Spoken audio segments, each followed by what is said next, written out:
The Committee on Homeland Security will come to order. The committee is meeting today to review the fiscal year 2022 budget requests for the Department of Homeland Security. Without objection, the chair is authorized to declare the committee in recess at any point. The gentlewoman from New Jersey, Ms. Watson Coleman, shall assume the duties of the chair in event I run into any technical difficulties. Before we begin, in light of the Speaker's revised pandemic policy announcement on Monday, I want to take the opportunity to commit to working with the ranking member to ensure an orderly and, most importantly, safe return to in-person committee operations once the House is no longer in a declared public health emergency pursuant to House Resolution 8.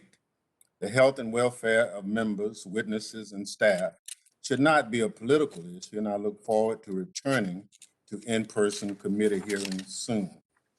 With that, I welcome the members and our witness, the Secretary of Homeland Security, Alejandro Mayorkas, to today's hearing. Secretary Mayorkas testified before the committee in March regarding the way forward for the department, and we were pleased to have him here today to discuss DHS's 2022 budget requests. Overall, the Biden administration is requesting $52 billion for DHS, roughly equal to the FY 2021 funding level. Though there is always room for improvement, the administration's request will provide the department with the resources necessary to meet its diverse and ever-evolving mission. The request prioritizes funding to improve federal cybersecurity, respond to heightened domestic terrorism threats, and enhance border capabilities. It invests in creating a fairer and more equitable immigration system, preparing local communities for the effects of natural disasters, and revitalizing the department's research and development capabilities. It further seeks to strengthen national resiliency in these critical areas. Many of these Homeland Security priorities were all but ignored by the last administration. I'm pleased the Biden administration is giving these matters the attention and resources they demand. Members will have questions for you, Mr. Secretary, about areas where additional resources will be necessary, such as the Homeland Security grants to states and local governments and cybersecurity funding given recent cyber attacks. Be assured, we will be engaging the administration on these funding needs as the appropriation process moves forward. Beyond the budget, the committee looks forward to working with the department on a range of pressing legislative and policy matters. For example, we look forward to working with the administration, completing the nomination process for the department and seeing competent Senate-confirmed individuals leading DHS's components, agencies, and offices once again. I urge you, Mr. Secretary, to help ensure these remaining nominees reflect the diversity of the Homeland Department you seek to secure. With respect to legislation, we are ready to help to bring about the transformational reforms you outlined for the TSA workforce earlier this month. That meaning enacting H.R. 903, the Rights for TSA Workforce Act, to provide better pay and protections to workforce that has steadfastly protected our transportation system, even in the face of government shutdowns and COVID. I also believe that we can come together to bolster cybersecurity. For 4 years, we struggled with the lack of consistent leadership from the White House on cybersecurity issues, and late last year, the chickens came home to roost as the Russians infiltrated federal networks with a sophisticated supply chain attack.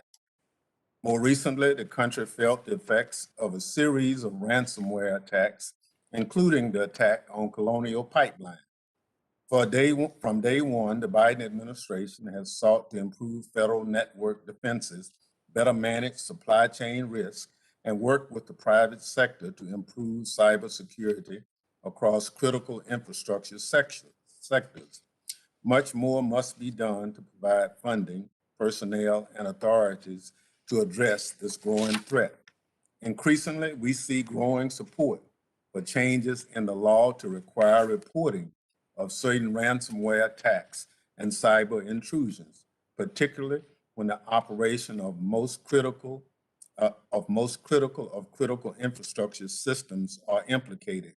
With your partnership, Mr. Secretary, I think we can get there. I also think we can help shore up cybersecurity at the state and local level by ensuring dedicated grant funding is available as the committee seeks to do with HR 3138, the State and Local Cybersecurity Improvement Act. Beyond these two areas, with your engagement, we have an opportunity to put the department on a far better footing in addressing its longstanding morale, acquisition, and management challenges in a comprehensive bill.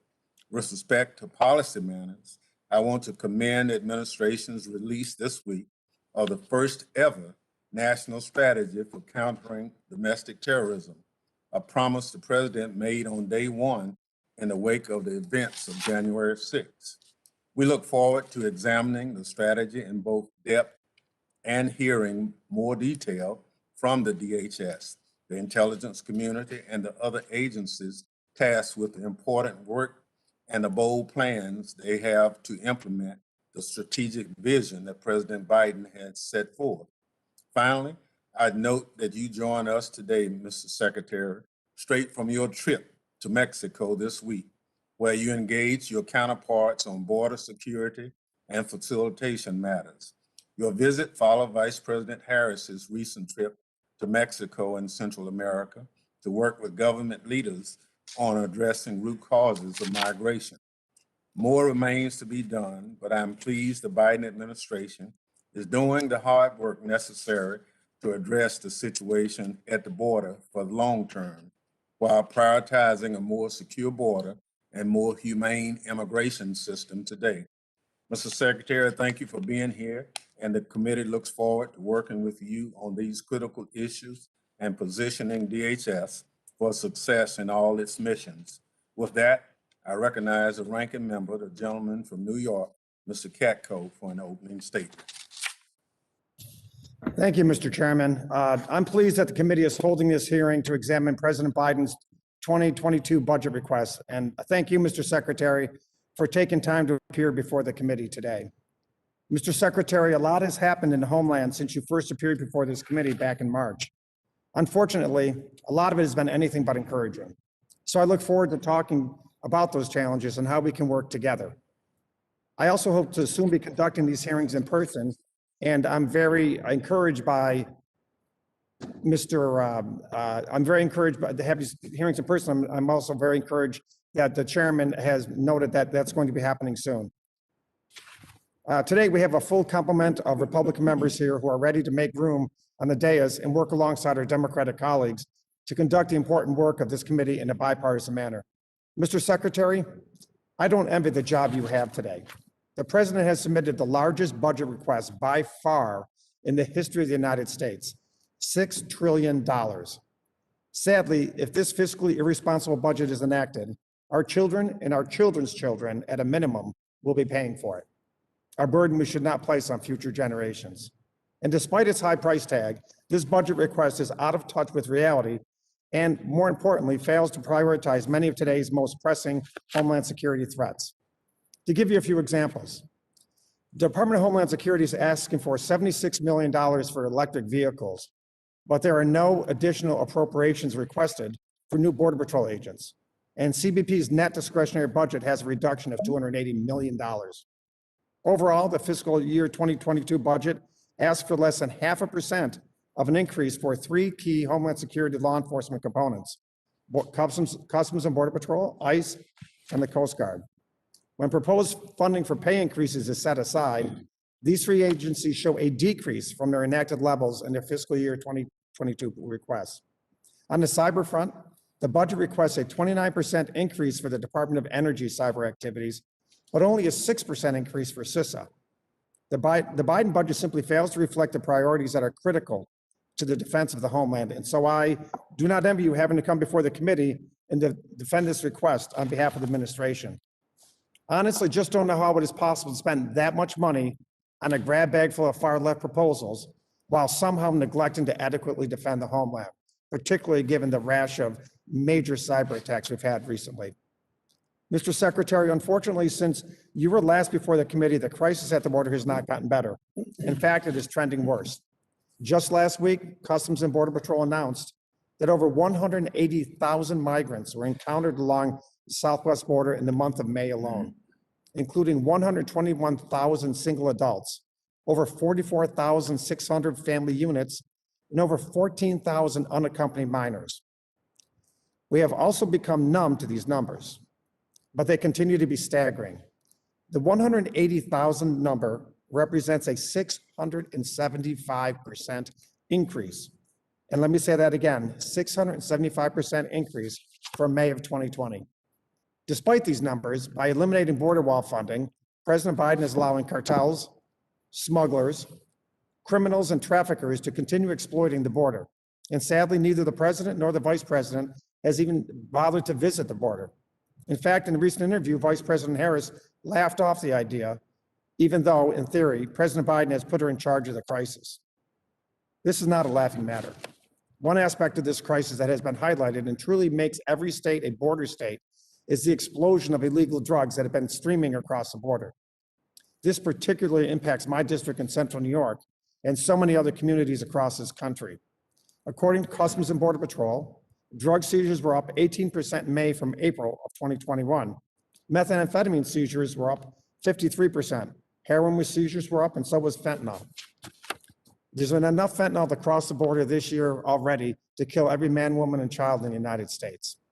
Try and digest that. Customs and Border Patrol continues to see an alarming surge in fentanyl seizures at 56% higher than May of 2021, than all of 20, and through May of 2021 through, let me rephrase that, which are 56% higher through May of fiscal year 21 than all of fiscal year 20. This means that more than 600 pounds of deadly fentanyl was seized every month for the last 12 months, and that is a record. In the last 6 months alone, Border Patrol seized 5,400 pounds of fentanyl, enough lethal doses to kill 1.2 billion people, or the entire population of the United States more than 3 times over. More than 90,000 Americans died of overdoses between September 2019 and September 2020. Last year, drug overdose deaths rose by more than 27% in New York State alone. That's completely unacceptable, and Homeland Republicans will continue pressuring the administration to reverse its disastrous executive orders and work with us on stronger border security measures. Mr. Secretary, the last time you were here, I stated that I did not want to be a bomb thrower, but wanted to work with you on solutions, and that offer remains. I have introduced several bipartisan bills, including HR 2321, that would require Homeland Security and federal partners to establish an agile plan to respond to irregular migration surges with benchmarks in place for activation. This legislation has received bipartisan support in the Senate, and a Senate companion is coming soon. I would ask that you look at this legislation, as I believe it is a common sense approach to at least our frontline law enforcement and management the crisis at the border. While the president's request makes modest increases to CISA's budget, CISA needs sustained, robust funding to carry out its mission and nimbly respond to evolving threats. In the past 6 months, CISA has worked to mitigate multiple significant cyber incidents facing federal networks, as well as a sharp increase in devastating ransomware attacks on our nation's critical infrastructure. Unfortunately, ransomware attacks are becoming a more pervasive threat, and I feel that we as a country continue to fall further and further behind, and we continue to play defense instead of being on offense when we're at our strongest. I'm concerned that the president's budget included a sharper increase for other federal cybersecurity efforts, but not CISA, especially given the attacks CISA is tasked to defend. How can CISA be expected to continue to address these cyber threats head on with such a small budget, given that the global financial impact of these cyber attacks amounts to over $1 trillion annually? Try to digest that. Over $1 trillion annually is the cost of these cyber attacks, and we're not really doing much about it with CISA. You have also acknowledged that CISA needs to be the quarterback of the .gov domain, and I appreciate that. And I fully agree, but this budget fails to do that. I believe that CISA needs to be a $5 billion agency in 5 years, and that is not going to happen with meager increases like you propose in this budget. I look forward to hearing from the Secretary today, but like I said, I do not envy his job. This budget proposal manages to somehow be incredibly bloated while at the same time lack the funding we need to protect the homeland. Thank you, Mr. Chairman. I yield back.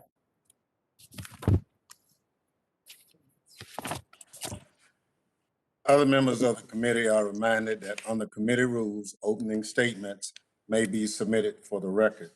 Members are also reminded that the committee will operate according to the guidelines laid out by the chairman and ranking member in our February 3rd colloquy regarding remote procedures. Again, I welcome our witness, the Secretary of Homeland Security, Alejandro Mayorkas. Without objections, the Secretary's full statement will be inserted in the record. I now ask Secretary Mayorkas to summarize his statement for 5 minutes.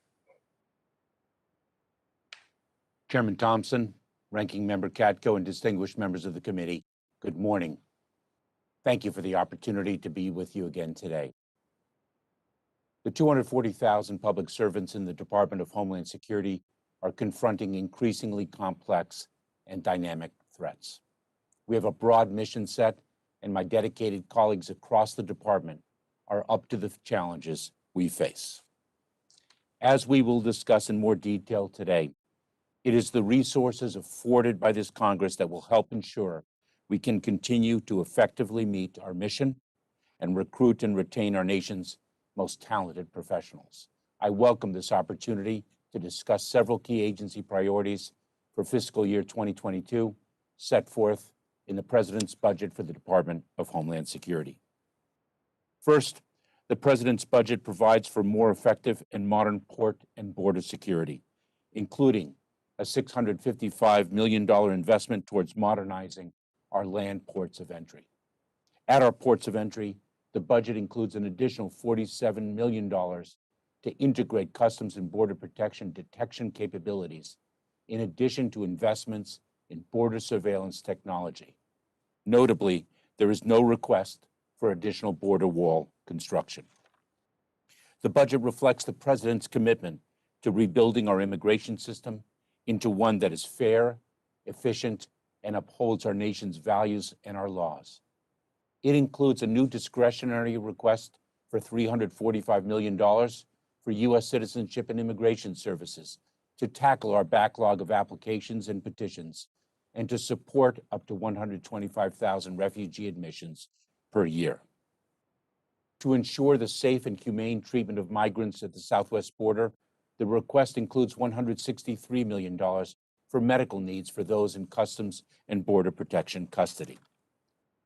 In recognition of the growing threat of cyber attacks against both the public and private sectors, the President is requesting new resources for the Cybersecurity and Infrastructure Security Agency, which leads DHS and interagency efforts to defend against today's threats and promote cyber resilience. It provides $2.1 billion for cyber activities, which builds on the $650 million already provided to CISA in the American Rescue Plan to respond to government-wide breaches and boost cyber defenses. It will also allow CISA to enhance its cybersecurity tools, hire qualified experts, and obtain support services to protect and defend critical infrastructure and federal information technology systems. In recent years, the Federal Emergency Management Agency has stepped up to confront increasingly costly, devastating, and frequent natural disasters. FEMA has also taken the lead in our efforts to deliver and expand access to COVID-19 vaccines. As a result, the agency helped to vaccinate more than 5 million people and helped stand up more than 1,000 community vaccination centers. I am grateful for their efforts on both of these fronts, especially as they focus on addressing the existential threat of climate change. The budget invests $532 million above the fiscal year 2021 enacted level to confront climate change in an equitable way, including significant investments in pre-disaster planning, climate resilience grant programs, and FEMA's workforce. Finally, under the Biden-Harris administration, our department has made it a top priority to address domestic terrorism, which is the most lethal and persistent terrorism-related threat to the United States today. The fiscal year 2022 discretionary request includes $131 million to support innovative methods to prevent domestic terrorism while respecting privacy, civil rights, and civil liberties. It also supports critical research on the root causes of radicalization, enhanced community outreach, and funding for locally driven efforts. I am honored to support and represent the dedicated DHS workforce. Their commitment to the dynamic Homeland Security mission is unwavering, and I vow to do everything in my authority as Secretary to ensure they are resourced, compensated, and recognized appropriately. On behalf of the department, I ask for your continued support in providing the resources we need to meet our critical mission. Thank you again for the opportunity to be here today. I look forward to discussing the President's FY22 budget priorities for the department, and I welcome your questions today. Thank you. I thank the Secretary for his testimony. I remind each member that he or she will have 5 minutes to question the witness. I now recognize myself for such question. Mr. Secretary, when you last testified before the committee in March, you stated you'd certainly be reviewing the events that led up to the horrible day of January 6th. Since then, DHS has been assessing its capabilities to address domestic terrorism and prevent a January 6th-like attack from happening again. And just this week, the Biden administration, as you said in your opening statement, released the nation's first national strategy for countering domestic terrorism, which tasked DHS and other agencies with the important work of combating this persistent threat. What is the status of your review into what happened on January 6th as it relates to DHS? Thank you very much, Mr. Chairman.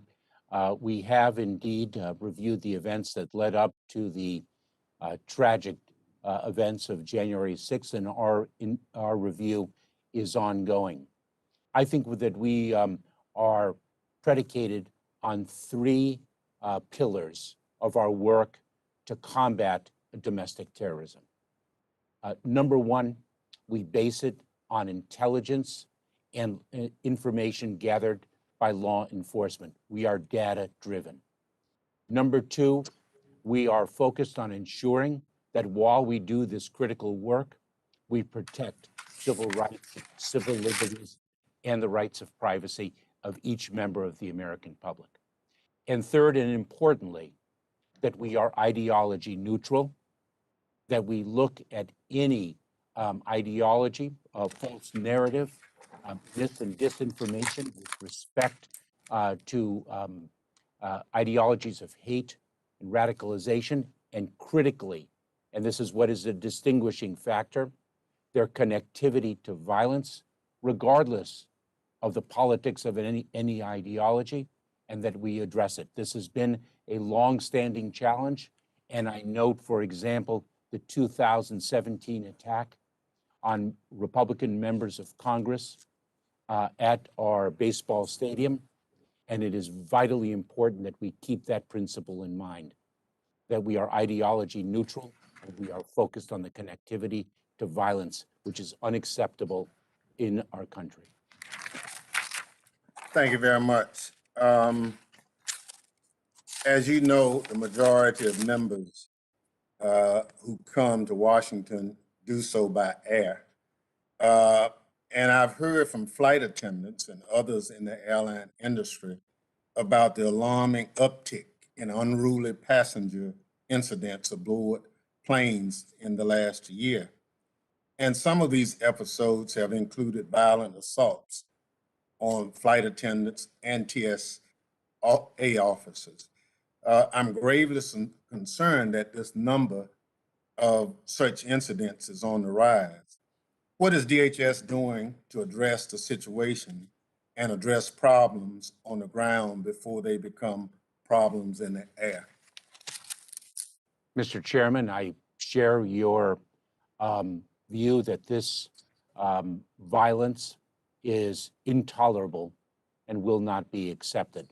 We have communicated quite clearly that the mask mandate that governs the conduct of individuals in our modes of transportation and in the air is a federal mandate, and I've communicated that from different airports around our country.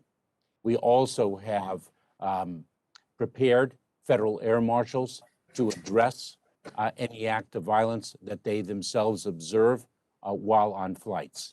And importantly, we are working with law enforcement to ensure that these acts are met with the full force of federal law, which is applicable to acts of violence in the air. And these individuals who commit these heinous acts will be prosecuted to the full extent of the law. I look forward to it. There is some question about air marshals getting involved if they are on the plane. I'd like to further that conversation with you. Lastly, our workforce, we passed a bill, HR 8993, the Department of Homeland Security, Intelligence, and Cybersecurity Diversity Fellowship Program, but there's no money in the budget for it this year. Diversity of the workforce is important. I look forward to working with you on seeing where we can identify some resources that can support that program. Mr. Chairman, if I may, that is a core value of this administration and our department in it, to ensure that the principles of diversity, equity, and inclusion are fully realized, and you have my commitment. Thank you very much. I now recognize the ranking member of the full committee, the gentleman from New York, Mr. Katko, for question. Thank you, Mr. Chairman. Mr. Secretary, just to follow up on what Mr. Thompson just said, if that's one of your core values and one of your core priorities, diversity, why isn't there any funding for it in the budget? Ranking Member Katko, it is incumbent upon us to use the authorities that we have, the recruiting, hiring, and retention authorities that we have to achieve those objectives. We are implementing programs and practices within our existing budget authority to ensure that the diversity of our workforce, including the diversity of our leadership, reflects the diversity of the American public we serve. I think it's fair to say that if you had more funding for it, if you had some funding for it, it would enhance that even better. Let's go on to another question here. CISA. I appreciate your comments about being CISA should be the quarterback of the .gov domain and the quarterback of cybersecurity in the federal government. I think you and I agree on that. I mean, you and I agree on a lot of things with respect to CISA. So let me ask you this very simple and question to ask. It warrants a very brief response. Do you believe CISA should be up to about a $5 billion agency in the not too distant future? I think it is very important to resource CISA fully. Mr. Ranking Member, you and I do agree on the mission of CISA, its criticality, as well as funding its future. We have to make sure that the additional funds that we receive are expended wisely, efficiently, and effectively. We have requested additional funds for CISA. We so greatly appreciate your support, this committee's support, and Congress's support for the additional money we've already received for that agency. Mr. Secretary, you admit, would you not, that CISA is completely overwhelmed with the amount of work they have right now? I would not say that. I would say we are extraordinarily busy. We are incredibly focused on this, one of our most critical, urgent priorities, the cybersecurity of our nation. I understand, sir. Thank you, sir. We got several other questions to ask you. But given the gravity of the situation, given my discussions with folks at CISA, it's clear to me that they need more resources. And I would ask you to reconsider and speak to the administration about plussing this up. We're going to have to do this in the appropriations process. You are the one that's going to be the guy that's going to be the cheerleader for CISA. And a 6% increase, given what's going on with cybersecurity in this country right now, just isn't cutting the mustard. So I would respectfully ask you to do that. Now, if I may, I'm incredibly proud to serve as the cheerleader for CISA, and I am undaunted and unrelenting in that regard. Well, then give more money, and that would help. With regard to the border, Customs and Border Patrol, is it correct that there's not additional Border Patrol agents scheduled in this budget request? Mr. Ranking Member, U.S. Customs and Border Protection is seeking to invest significantly in port modernization and technology, I understand innovative that. technology. Sir, I don't mean to interrupt you, but I'm asking just a straight question. Does the budget contemplate hiring more Customs and Border Patrol agents? It does, it does not. We have vacancies now. We are very focused on recruiting and hiring additional personnel. Understood. Thank you. But the bottom line is, if you go to the border, you will know that many phenomena are happening. There's a retirement rate is very alarming right now, and it's increasing because of what's going on at the border. And we have a 21-year high in Border Patrol agents being pulled from all over the country to deal with the crisis at the border. And it would seem to me that'd be a good time for us to contemplate plussing up Border Patrol. One last question for you, if I may, sir. You were a prosecutor before you took this job. You prosecuted cases, you tried cases, is that right?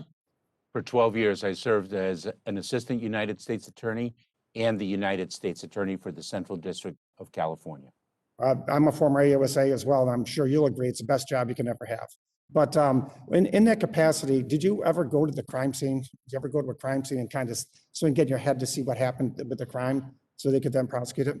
I think you may recall, since we both served as assistant United States attorneys, that it is critically important that a federal prosecutor that is bringing a case not serve as a witness.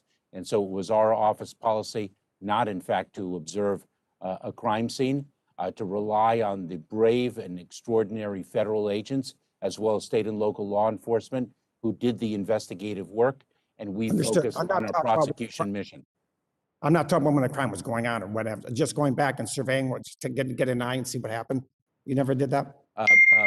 Ranking Member Katko, I did not, and my record of success as a federal prosecutor speaks for itself. Okay, well, I'm not questioning that at all. Obviously, it was successful.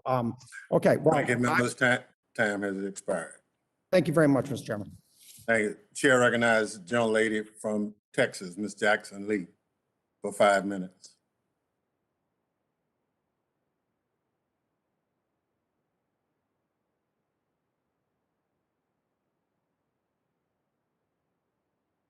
Gentlelady is having technical difficulties. Chair recognizes the gentleman from Louisiana for 5 minutes, Mr. Higgins. I'm back. Mr. Chair, was I recognized, Mr. Chairman? Yes, you are. On.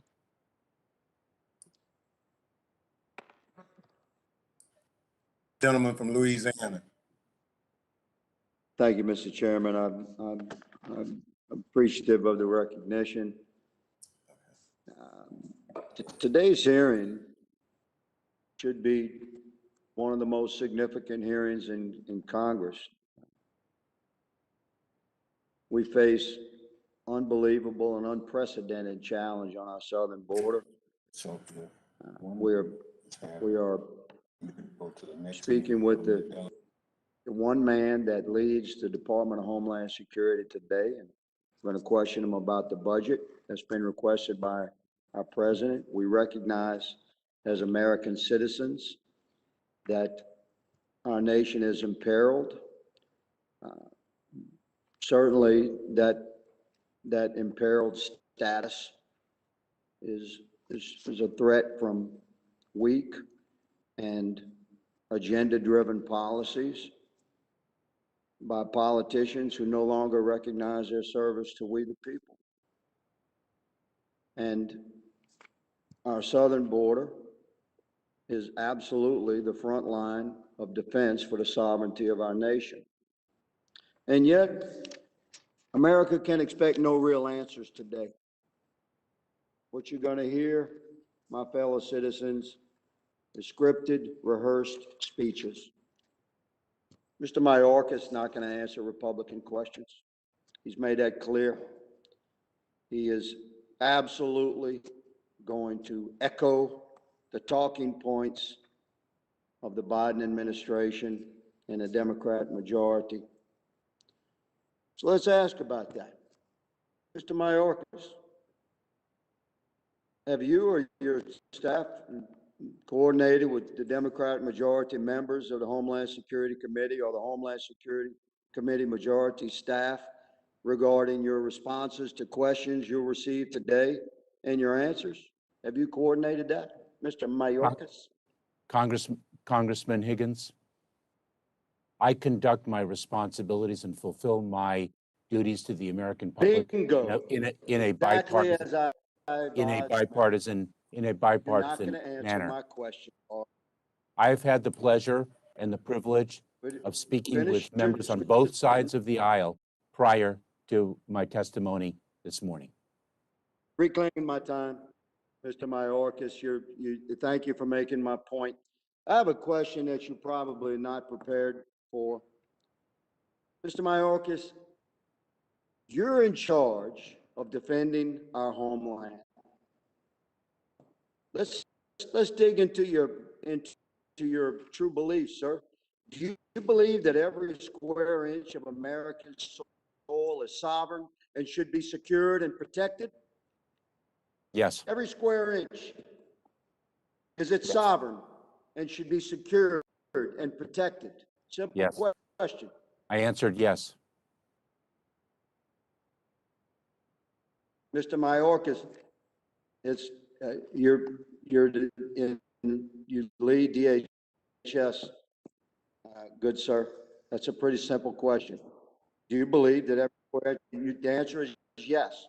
All right. Do you believe that you are, as leader of Department of Homeland Security, do you believe that you're accomplishing that task right now? We are. My numbers say we have 1.1 million illegal crossings at our southern border. We're absolutely in crisis as a nation. You're in charge. How are we doing? Congressman Higgins, I hope you heard the answers to your I turn my questions. attention to the Both of American them were citizenry again. both of them were affirmative. This Mr. Mayorkas is completely making our point. Mr. Higgins, I'm very, please allow the witness to answer the question. Mr. Mayorkas, you've been very Please answer your question. today by Congressman Higgins. Through attention to the crisis at our border. Mr. Chairman, I yield. Mr. Chairman, I yield the balance of my time. Mr. Chairman, I had technical difficulties, or I should say Congressman Higgins had technical difficulties. It was very difficult to receive his questions. I don't know if he heard my answers. I answered his questions quite directly. Yes, we heard him, and he's yielded his time. Chair recognizes again the gentlelady from Texas, Ms. Jackson Lee, for 5 minutes. Thank you so very much. Good morning, Mr. Secretary. Thank you again. Let me thank the administration for its humanitarian treatment of this very difficult question of immigration, unaccompanied children. Let me thank you for the work that you've done to reunite children that have been disastrously separated over the last 4 years, cruelly, as many of us have experienced those mothers and children not being reunited. Let me turn to CISR and the important work of cyber and cyber response. We're under attack. The President made it clear in his meeting with Mr. Putin yesterday. I want to ask, how is the Cyber Response Recovery Fund designed to function in concert with CISR in order to both prevent and respond to attacks on our critical infrastructure, such as in the case with SolarWinds and Colonial Pipeline? And Mr. Secretary, as you well know, my time is short and I have several other questions. Delighted to welcome you. Congresswoman, thank you so much for your support of CISA and its critical mission. That fund is very important to equip and enable victims of cyber attacks to recover from those attacks most swiftly in the service of the public-private partnership and the American public.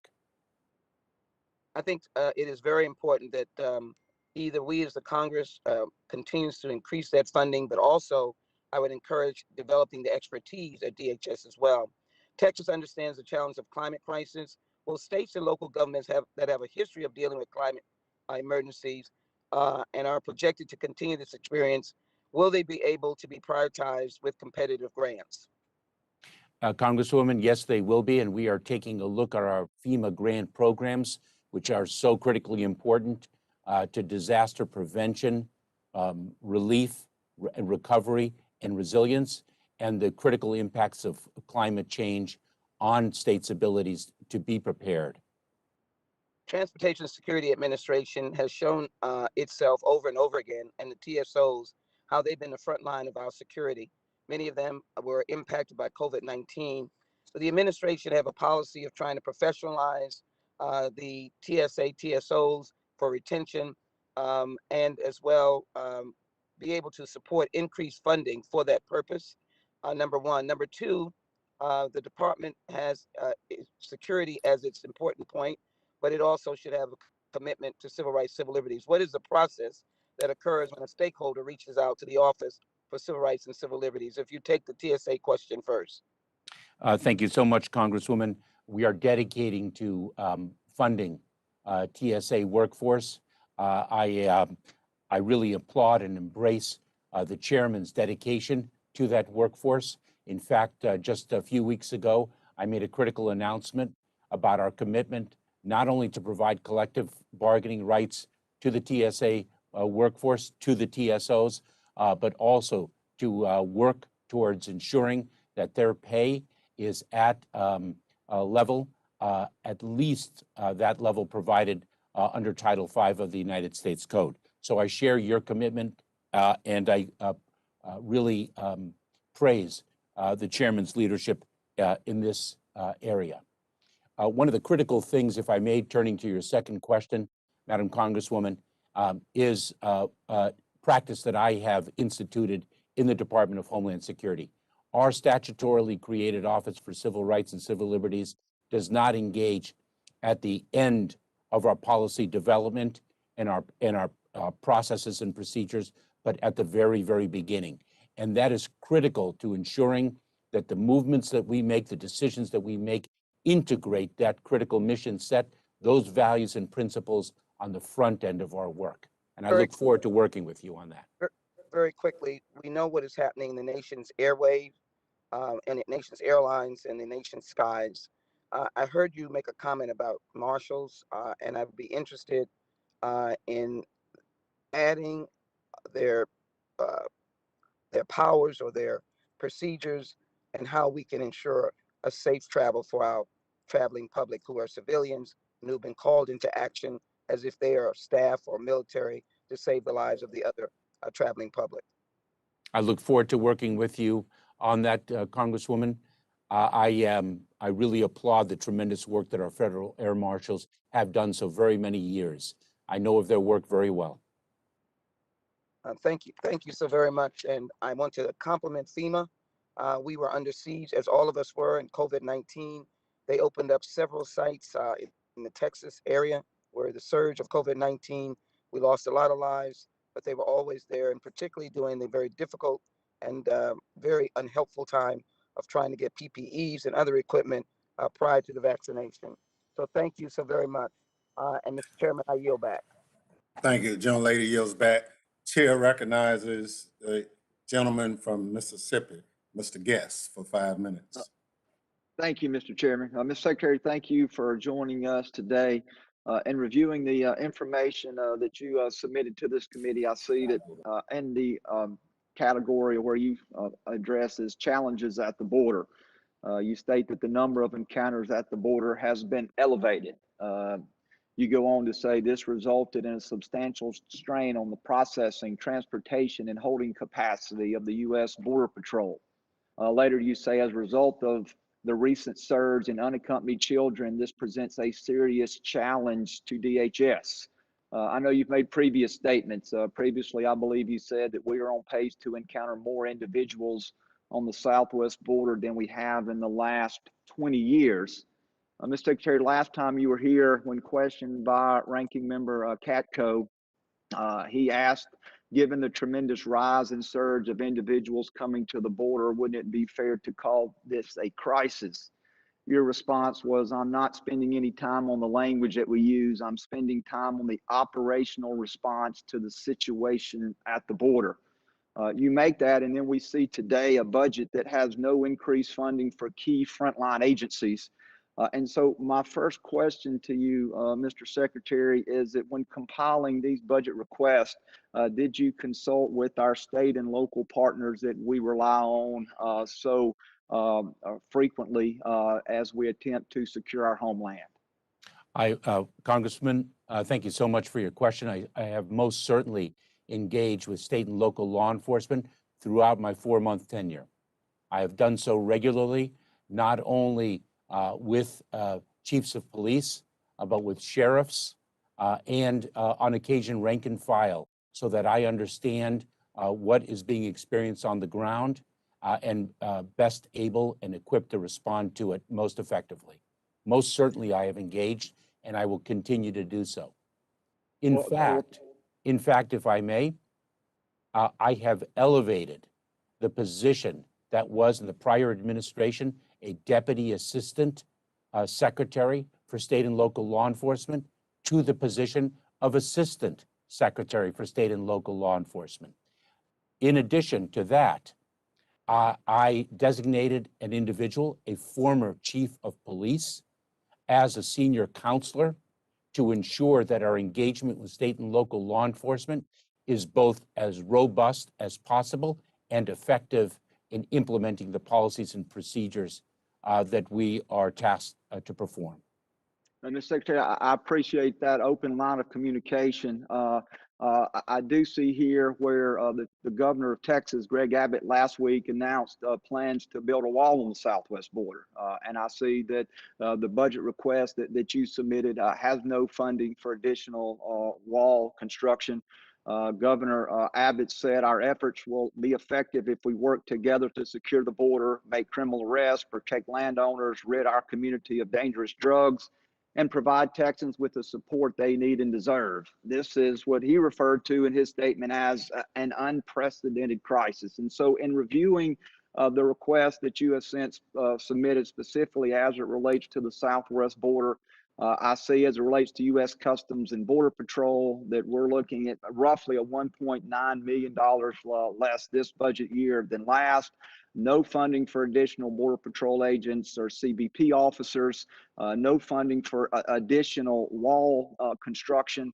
I've personally had the opportunity to visit the border to meet with many of our frontline officers who are working extremely hard to contain what I believe is truly a crisis at the border. And so my question is, based upon the previous statements that you've made to this committee, that you've submitted in writing, that you've made to the public, could you please walk me through and explain to me the reason for the decline in CBP's budget request, the lack of additional funding for Border Patrol agents, the lack of additional funding for CBP agents, and the rationale behind no additional wall funding when clearly the governor of Texas thinks that it is very important, to the point that he has already committed $250 million of taxpayer money from the people of Texas to build additional wall funding. Congressman, let me take a step back, because we take a look at the border as a whole. It is not a one size fits all. The border is very dynamic, and there are different needs and challenges in different parts of the border. Number one, with respect to the brave men and women of the United States Border Patrol, we are very focused on hiring, recruiting, and hiring individuals to fill the vacancies. Number two, we are studying border wall construction. We have already focused on repairing roads and levees where that work is needed. We are looking at particular gaps in the wall and determining what is the best course of conduct to secure our border. And number three, and this is a vitally important consideration, is innovation and technology as the greatest force multiplier in the service of border security. And that has been a bipartisan position ever since I have worked in the Department of Homeland Security. And I am 20 years in to federal service this month, both as a member of the Department of Homeland Security and as a federal prosecutor. And I remember very clearly and very powerfully my meeting with Senator John McCain and his advocacy to me about the need to focus on technology, that the innovations in modern development serve as the greatest force multiplier and have the greatest impact in ensuring our security. And I agreed with him then, and we are executing on that approach now. Not at the expense Gentleman's of other. Sorry. Gentleman's time has expired. Chair recognizes the gentleman from Rhode Island for 5 minutes, Mr. Langevin. Thank you, Mr. Chairman and Mr. Secretary. I want to thank you for the important work that you are doing, leading the Department of Homeland Security, and I want to recognize the important work by the men and women of the department in keeping the country safe and secure. Mr. Secretary, I want to begin by talking about the scourge of ransomware that is affecting our country, as epitomized by the Colonial Pipeline and JBS attacks. As part of last year's defense bill, we authorized the creation of a joint cyber planning office at CISA, otherwise known as JICPO. And I'm grateful to see the President's budget request funds the office. So JICPO is, which is based on a recommendation from the Cyberspace Solarium Commission, on which I have the privilege of serving as a commissioner, will bring together government and private sector entities to coordinate defensive campaign plans. Mr. Secretary, what role do you see for the JICPO in helping us defend ourselves from ongoing ransomware campaigns? First and foremost, Congressman, just let me thank you for being such a champion of our cybersecurity mission and CISA specifically. I think JICPO is on point for much of the work that CISA needs to do. I greatly appreciate the work of the Solarium Commission. I had the privilege of spending a couple hours with its staff to better understand the details of its work and its recommendation. And I know that the nominee to lead CISA, Jennifer Easterly, who was voted out of committee yesterday, and we're hoping for her swift confirmation, will invest a tremendous amount of focus on JICPO for the very reason you identify. Thank you. And so I certainly agree that JICPO will be critical in our effort. However, the ransomware problem is immediate and demands immediate action. So, Mr. Secretary, would you agree that we should convene the interagency and private sector at the JICPO as soon as possible to avoid duplication and duplication of effort and ensure coordination in our efforts? I most certainly do, Congressman. Thank you. As a matter of fact, my first public remarks on the cybersecurity challenges that our nation faces in February, shortly after I was confirmed and assumed this role, was on the threat of ransomware. The very first 60-day sprint that we embarked upon with CISA was focused on ransomware before the Colonial Pipeline attack, before the attack on JBS. This is most certainly a critical threat that we face on the Homeland. Okay, very good. Well, let us know how the committee can help you in doing that, and let's hopefully we see action in weeks, not months. Mr. Secretary, I want to turn our attention to the issue of systemically important critical infrastructure. I think that the Colonial Pipeline incident has demonstrated how a cyber incident affecting a single company can cause significant consequences for our economy and national security.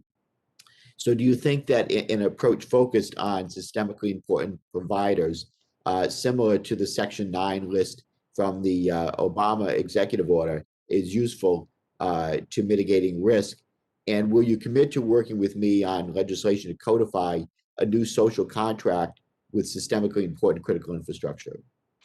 Congressman, I share your focus on critical infrastructure. I know that we across the department, and of course, particularly in CISA, share your concern, and I look forward to working with you on legislation, if indeed that proves to be the best vehicle to bring strength to our focus. Thank you on that. Last question, Mr. Secretary.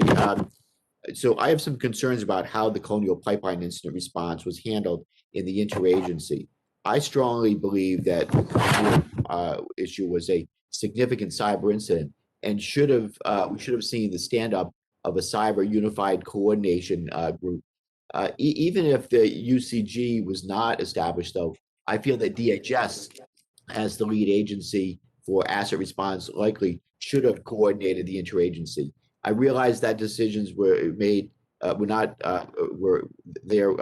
made by you. So, setting aside this specific incident, can you walk us through what DHS's role normally would be under the PPD 21, PPD 41, and the National Cyber Incident Response Plan? Let me assure you, Congressman, that we did in fact follow and execute an interagency model. We were in close communication, of course, with the White House, with Ann Neuberger, whose expertise and leadership in this area is so renowned, and deservedly so. I worked very closely with Secretary Granholm. I was linked up with Secretary Buttigieg. We were so closely connected throughout the interagency that I can assure you that that interagency paradigm that we all ascribe to was executed in full. Okay. Thank you, Mr. Chairman. Gentleman's time has expired. Chair recognizes Mr. Bishop for 5 minutes. Thank you, Mr. Chairman. Secretary Mayorkas, Mr. Guest previously made a point of your testimony, bottom of page 2. It says, since April 2020, the number of encounters at the border has been elevated. And just to put a finer point on what he says, here's what elevated looks like. You see that blue line, you're familiar with this, and just for the sake of the committee and members of the public may be looking, that blue line at the top that goes up higher than any other line and then levels out, that's elevated. And by your expectation, last time we were together in March, you anticipated that the highest levels on a sustained basis in over 21 years. Here's another chart of it. This is the Biden administration here. You see what happened in the Trump administration, curtailed, and then this enormous continuing spike. Your understatement suggests that the administration's out of touch with the dynamics of this situation. And also, Secretary Mayorkas, you say in that same statement that the number of encounters has been elevated, quote, due to ongoing violence, natural disasters, food insecurity, and poverty in the Northern Triangle countries.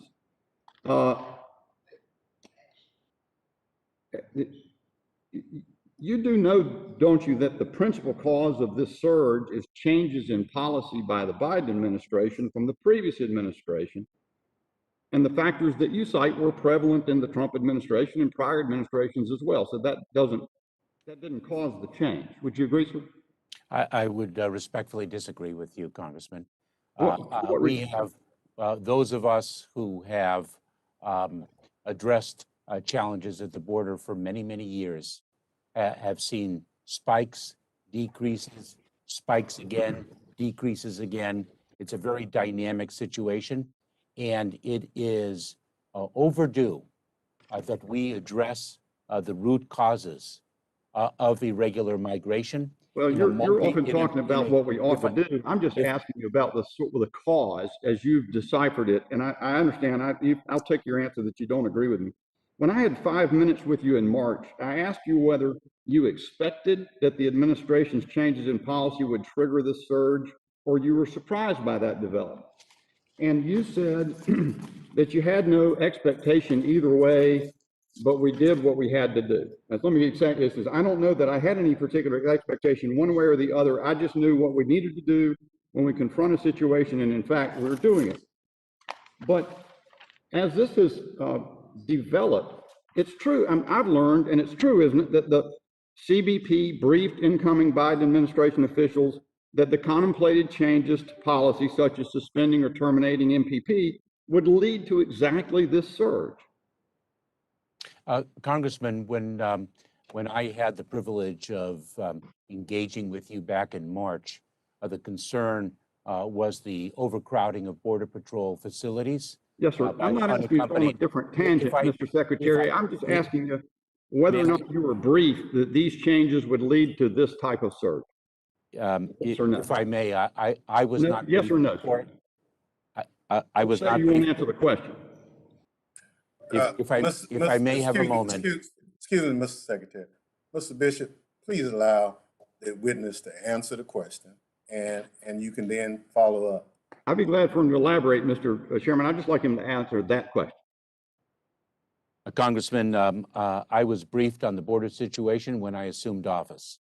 In addition, if I may, when we engaged in March, the focus was on the overcrowding of Border Patrol facilities by unaccompanied children.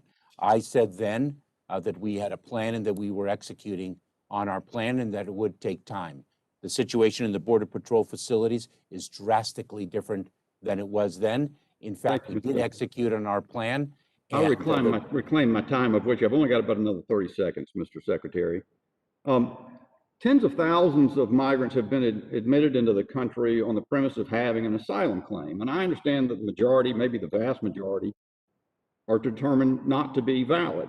What is the administration doing to remove from the country those whose claims, asylum claims, have either not being pursued any further or have been determined invalid?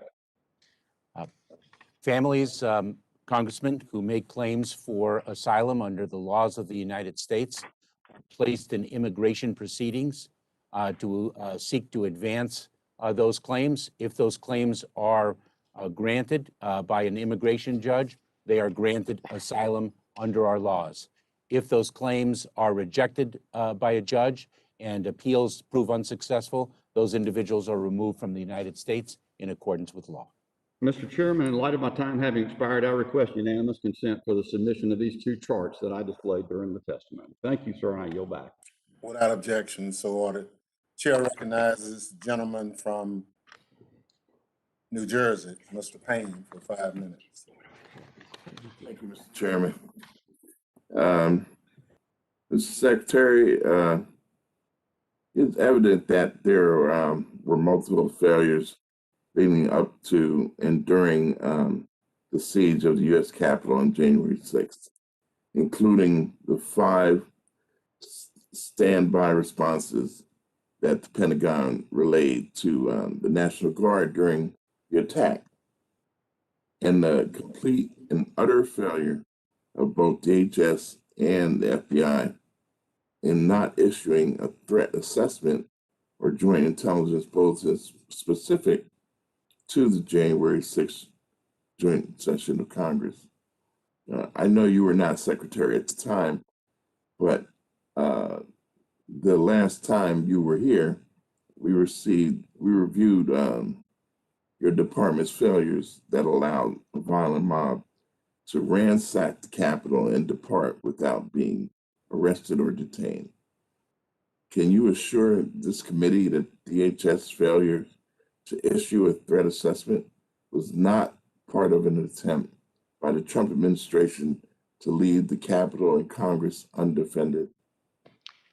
Congressman, I am not in a position to editorialize on the actions of or inactions of the prior administration. I am focused on lessons learned and what we can do to make sure that our responsibilities are fulfilled. And in fact, we have taken significant steps in that regard.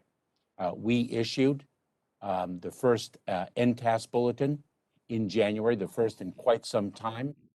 Since then, we have issued information bulletins to state, local, tribal, and territorial partners with respect to the false narratives that we are observing on social media to make sure that the horrific events of January 6th do not happen again.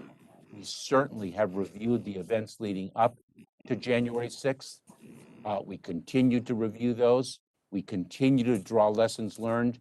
And we are very focused on the point of your question, which is the critical dissemination of information to equip local law enforcement and local communities in responding to events before or to prevent them and to respond should they tragically occur.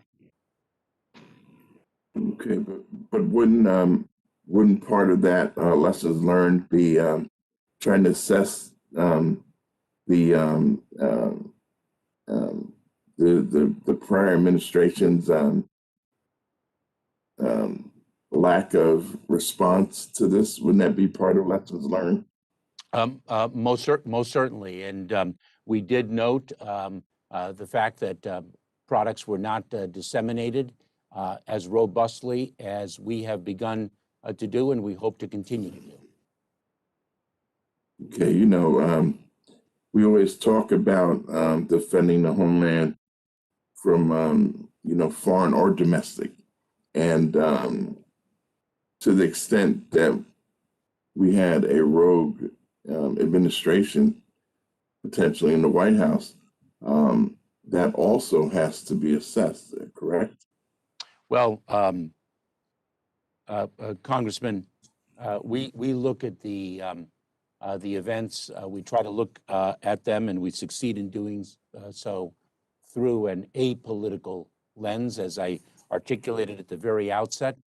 Domestic terrorism we look at in an ideology neutral fashion. We look at the information that we are receiving, and we ask ourselves, what is its connectivity to violence? What can we do to ensure that communities across the country are prepared, can prevent actions? We work to achieve a partnership with our state, local, tribal, and territorial communities. And just so we're clear, I'm being apolitical as well. It's not a Republican or Democrat, irrespective of who was in the White House at the time. That assessment needs to be made regardless of party. So this is apolitical for me as well, sir. DHS and this committee have been warning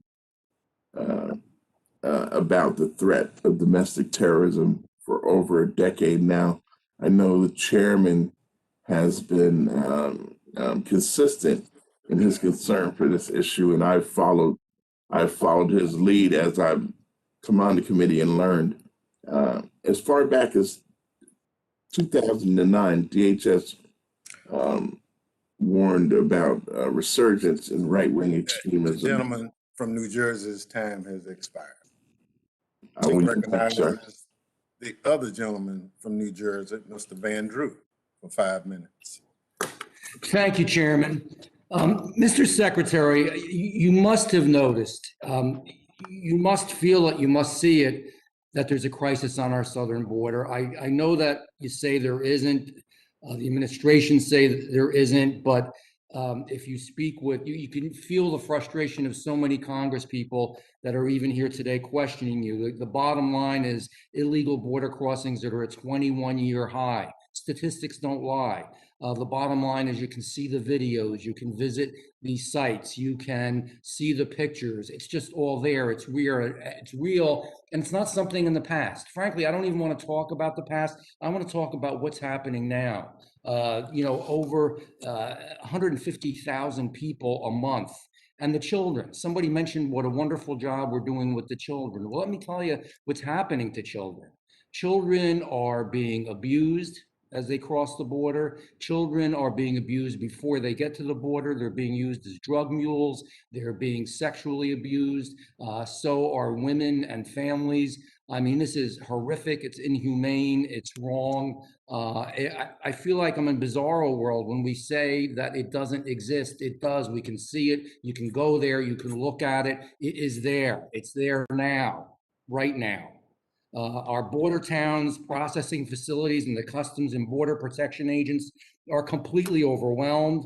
Yet the president's budget proposal has a 0% increase in Homeland Security funding for 2022. And furthermore, and I think this is bizarre to me, the budget does not mention border security.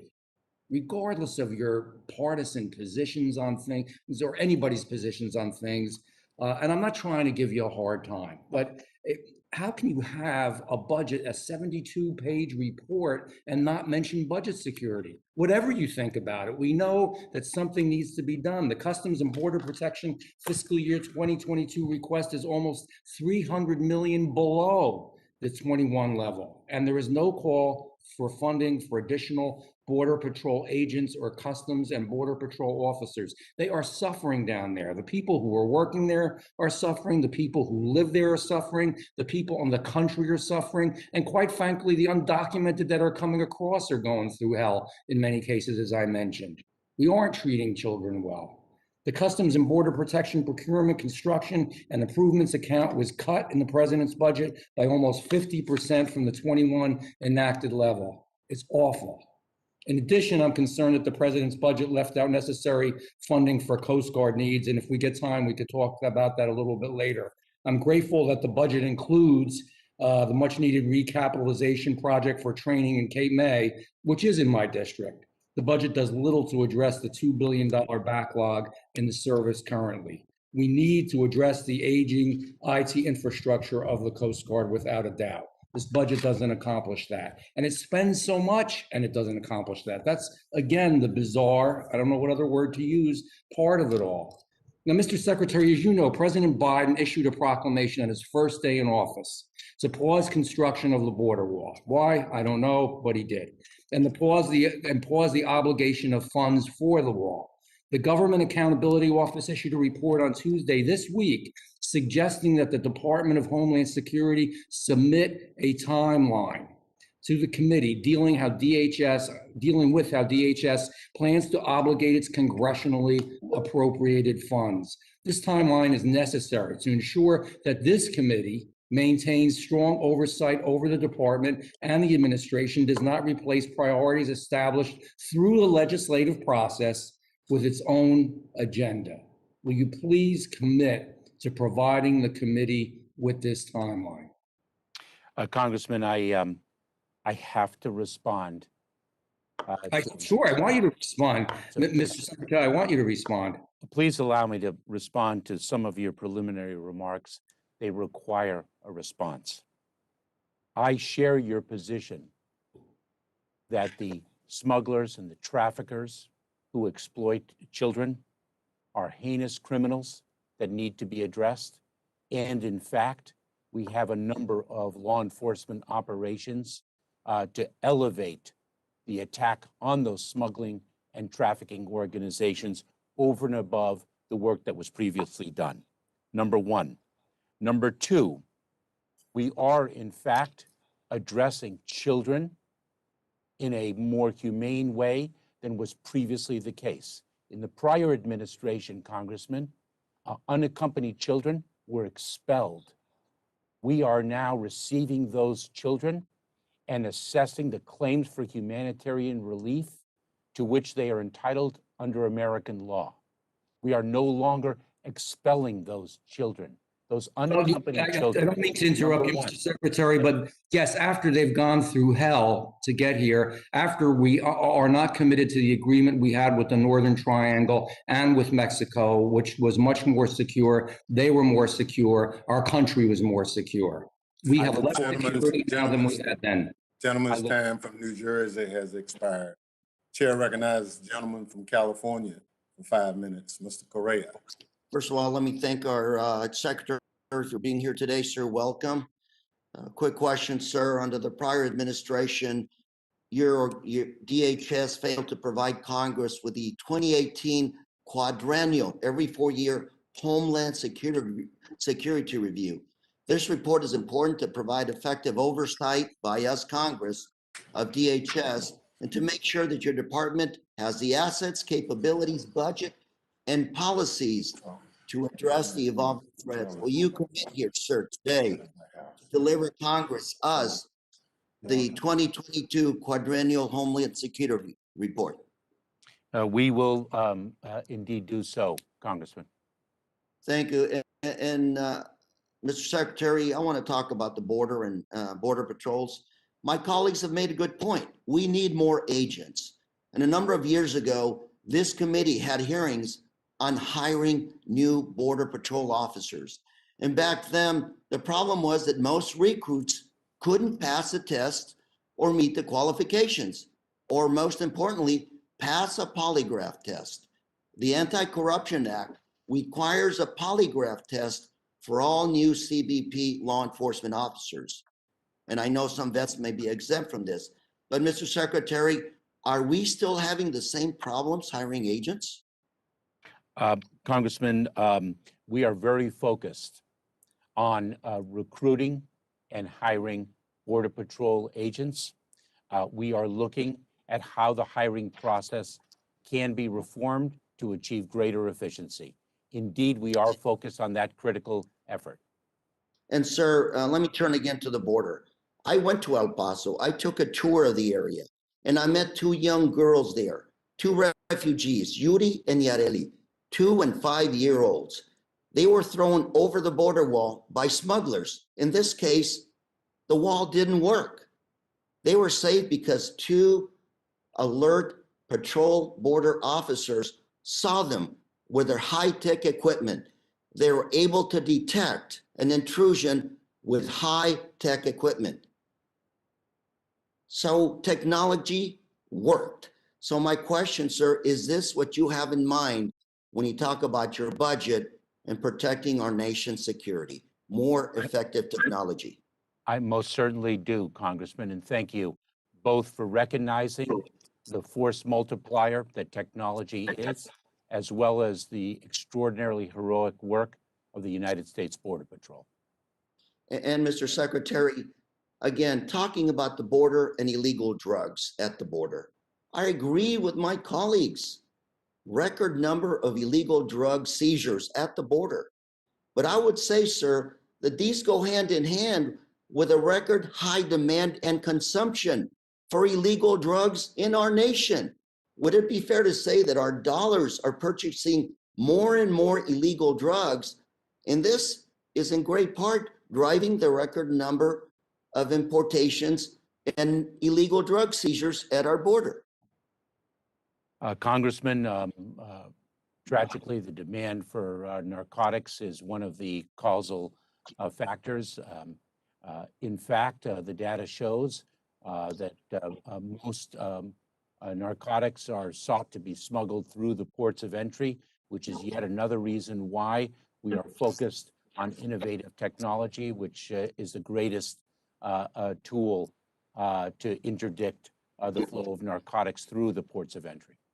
So more technology, more effective Homeland Security. Indeed, and with respect to the flow of illegal narcotics, the prior administration failed to promulgate critically needed regulations to implement the STOP Act, and we moved very swiftly in the service of Senator Portman's leadership in that area to implement those regulations. We're very dedicated to that fight. Secretary Mayorkas, thank you for being here. I look forward to continuing to work with you to secure the homeland. And Mr. Chairman, with that, I yield. Gentleman from California yields back. Chair recognizes Mr. Norman for 5 minutes. Thank you. Thanks, Secretary Mayorkas. Secretary, can you hear me okay? I can, thank you, Congressman. Have you ever had a medical physical? Congressman, I have, and that's, of course I have, and that's quite a private question to pose to me. Do they, when you had the medical physical, I'm not talking about what they found, but did they physically get you in the office, talk to you, see what's going on? And was that effective? Yes, sir. Okay, why then would the leader of this country and the vice president not want to go physically, look at the border, talk to the Border Patrol agents that you say you want to try to recruit? Why, if it applies in so many other fields, why does it not apply with this? And in fact, is it fair if you had a doctor that laughed at you, as the vice president did when asked to come to the border? Can you comment on that? Does that make sense to you? I most certainly can. I consider that question to be quite unfair and disrespectful. And let me be very clear. The president and the vice president have requested and directed me to visit the border, which I have done on multiple occasions. And I'd like to cite to my exchange with Ranking Member Katko with respect to my work as a federal prosecutor and the direction that I provided to state and local law enforcement, to federal investigators to visit particular scenes. Well, They directed. I'm sorry, if I may finish. no, I'm because reclaiming my time. You made the if- statement. You made the I'm statement. sorry. I'm reclaiming my time. You made the statement that my question was unfair. I'm making the statement that your comments are just words and they're very unfair. I ask you a simple question, and I would like for you just to answer simply. Does it make sense for the leaders of the free world to go to talk to and see what's going on at the border? You didn't answer it with Mr. Katko. And all I'm saying is we don't want words. We want actions. And when you say you're trying to hire Border Patrol agents, where's the money? We have, Congressman, the funds to hire Border Patrol agents to fill the vacancies, number one. Number two, I am the Secretary of Homeland Security, and it is my responsibility to manage the border at the direction of the President and the Vice President, and I have visited the border on multiple occasions. Have you talked to the Border Patrol agents? Have you talked to the Border Patrol agents? And number three, and Have you spoken with the Border Patrol agents? I most certainly have.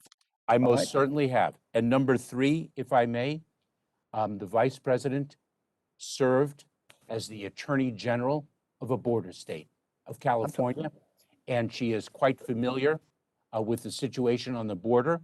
But she's laughing at it. She has not been. Hey, I'm reclaiming my time, Secretary Mayorkas. I've got a limited amount of time. She's laughing at it.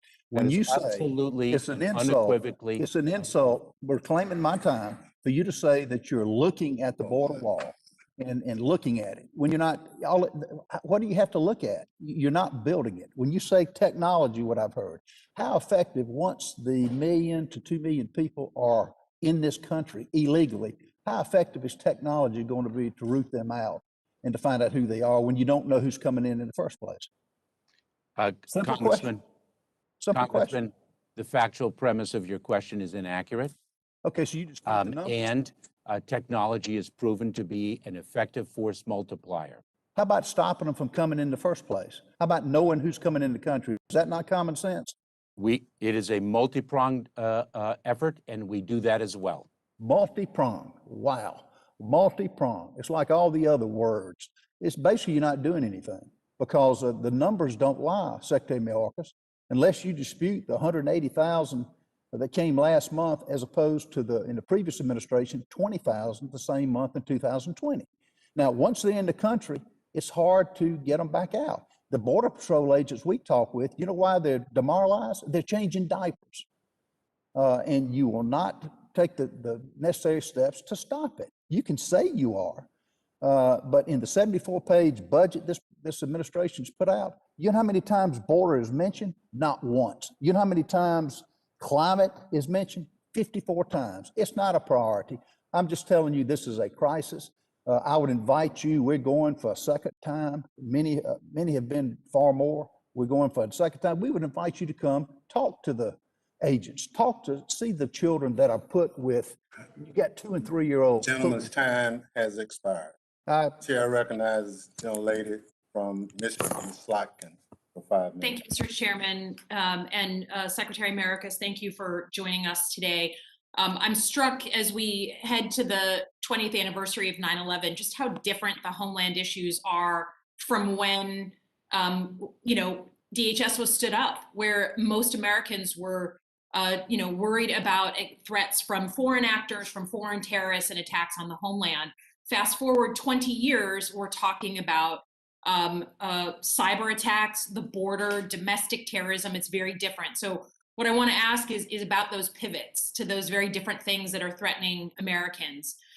Particularly on cyber, I would just note, it feels like all roads lead back to the Department of Homeland Security, particularly in the last couple of weeks. First, because these attacks have really started to affect the average American. They're affecting our, gas and our meat and our video games. I'm, standing with farmers and they're asking me about cyber security. And you all at CISA are really the 911. You are the 911 call center for cyber attacks on our businesses, on our local governments. And it's critical that you be well-funded and well-staffed and ready to take on that responsibility. Secondly, yesterday in the summit between President Biden and President Putin, one of the big things where the president put down a marker was on this list of 16 different critical infrastructure sectors, and how it was important that the Russians understood that those sectors meant something to us. And so I guess my first question is, can you please tell us how you and CISA are prepared to take on this additional responsibility, particularly since, yes, when it comes to deterring Russian cyber attacks, Chinese cyber attacks, often resilience is the best way to deter future attacks. So tell me about CISA. We are waiting for your questions, your concerns, your asks on money and resources. Tell us what you've done to prepare. Congresswoman, thank you so much for recognizing the fact that CISA is indeed, as we have termed it, the quarterback of the federal government's cybersecurity efforts. We have requested funding of Congress. We are grateful for the support that Congress has provided. We have champions on this committee with respect to the work of CISA. We received, of course, $650 million already, and we're requesting additional funds.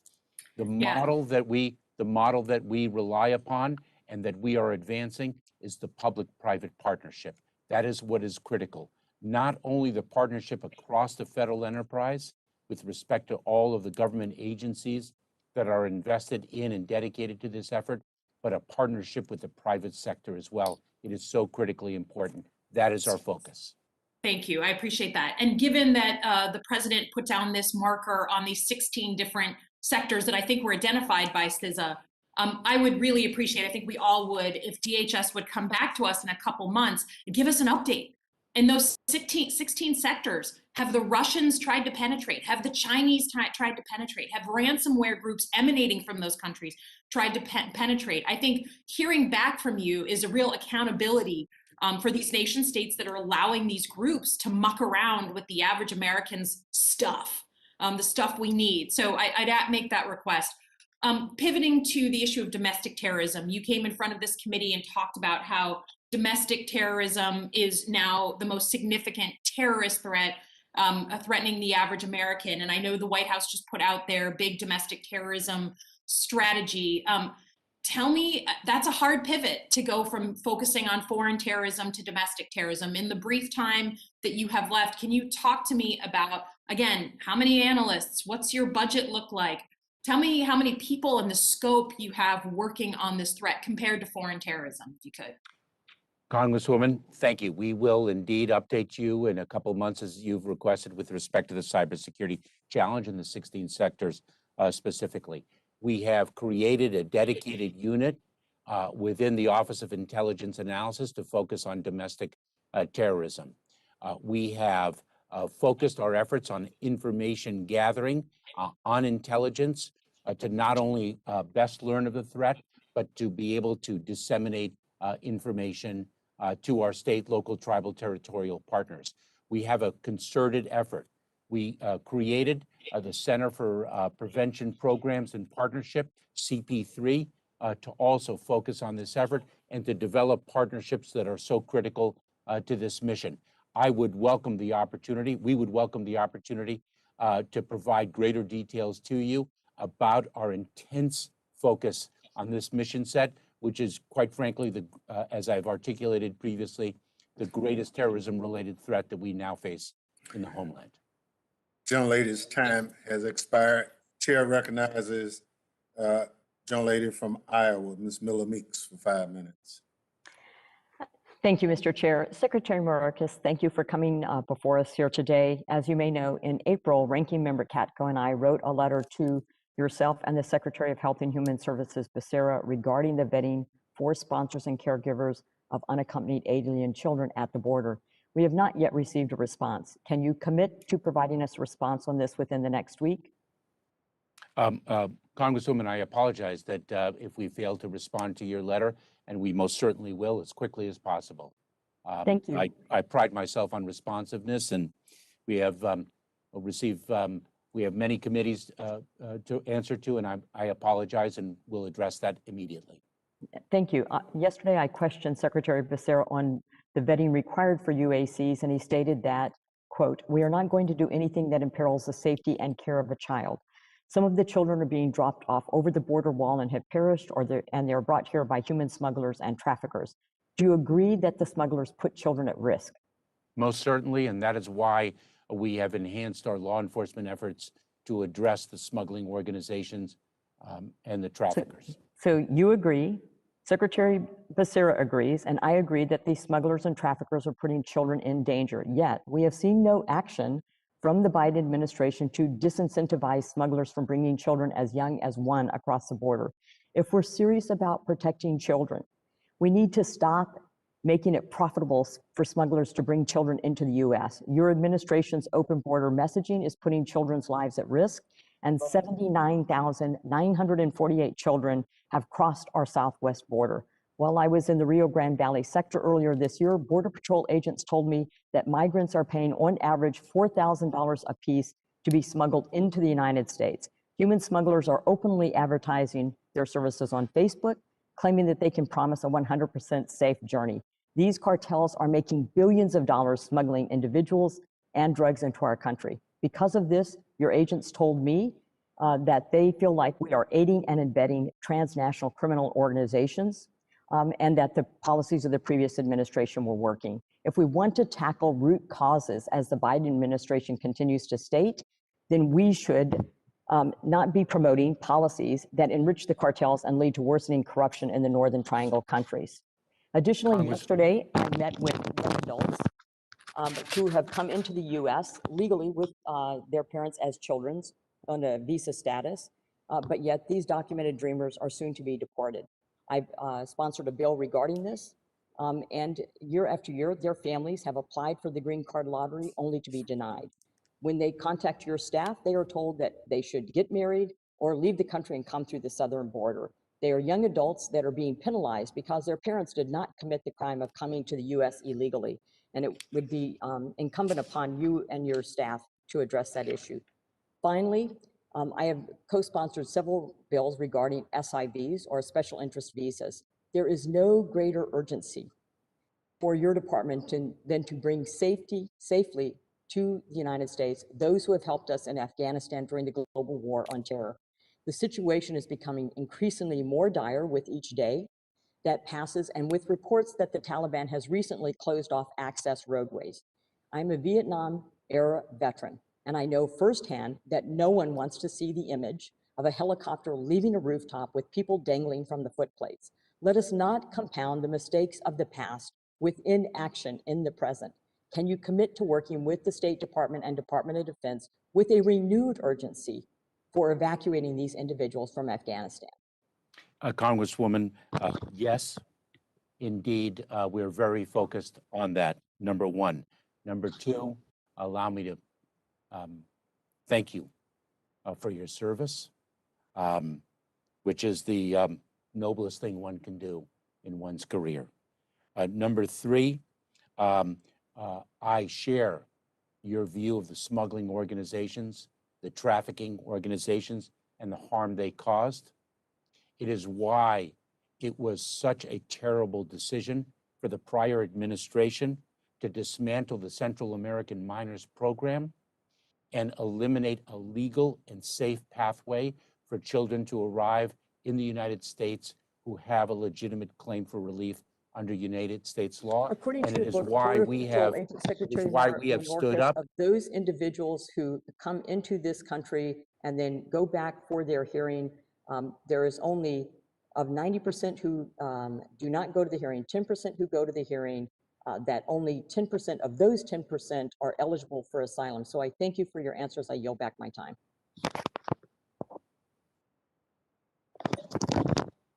Gentlelady's time has expired. Chair recognizes gentlelady from New York for 5 minutes. Ms. Clark. I thank you, Mr. Chairman, and it's good to see you again, Secretary Mayorkas. And I applaud your decision earlier this year to require State Homeland Security Program and Urban Area Security Initiative grantees to dedicate at least 7.5% of their award to enhancing their cybersecurity posture. I also understand that the administration is seeking funding for a cyber response and recovery fund. While I support these efforts to provide state and local governments additional resources, I believe we get more bang for our buck investing in efforts to prevent malicious actors from compromising networks in the first place. The ever-increasing number of ransomware attacks has demonstrated that additional support is needed going forward.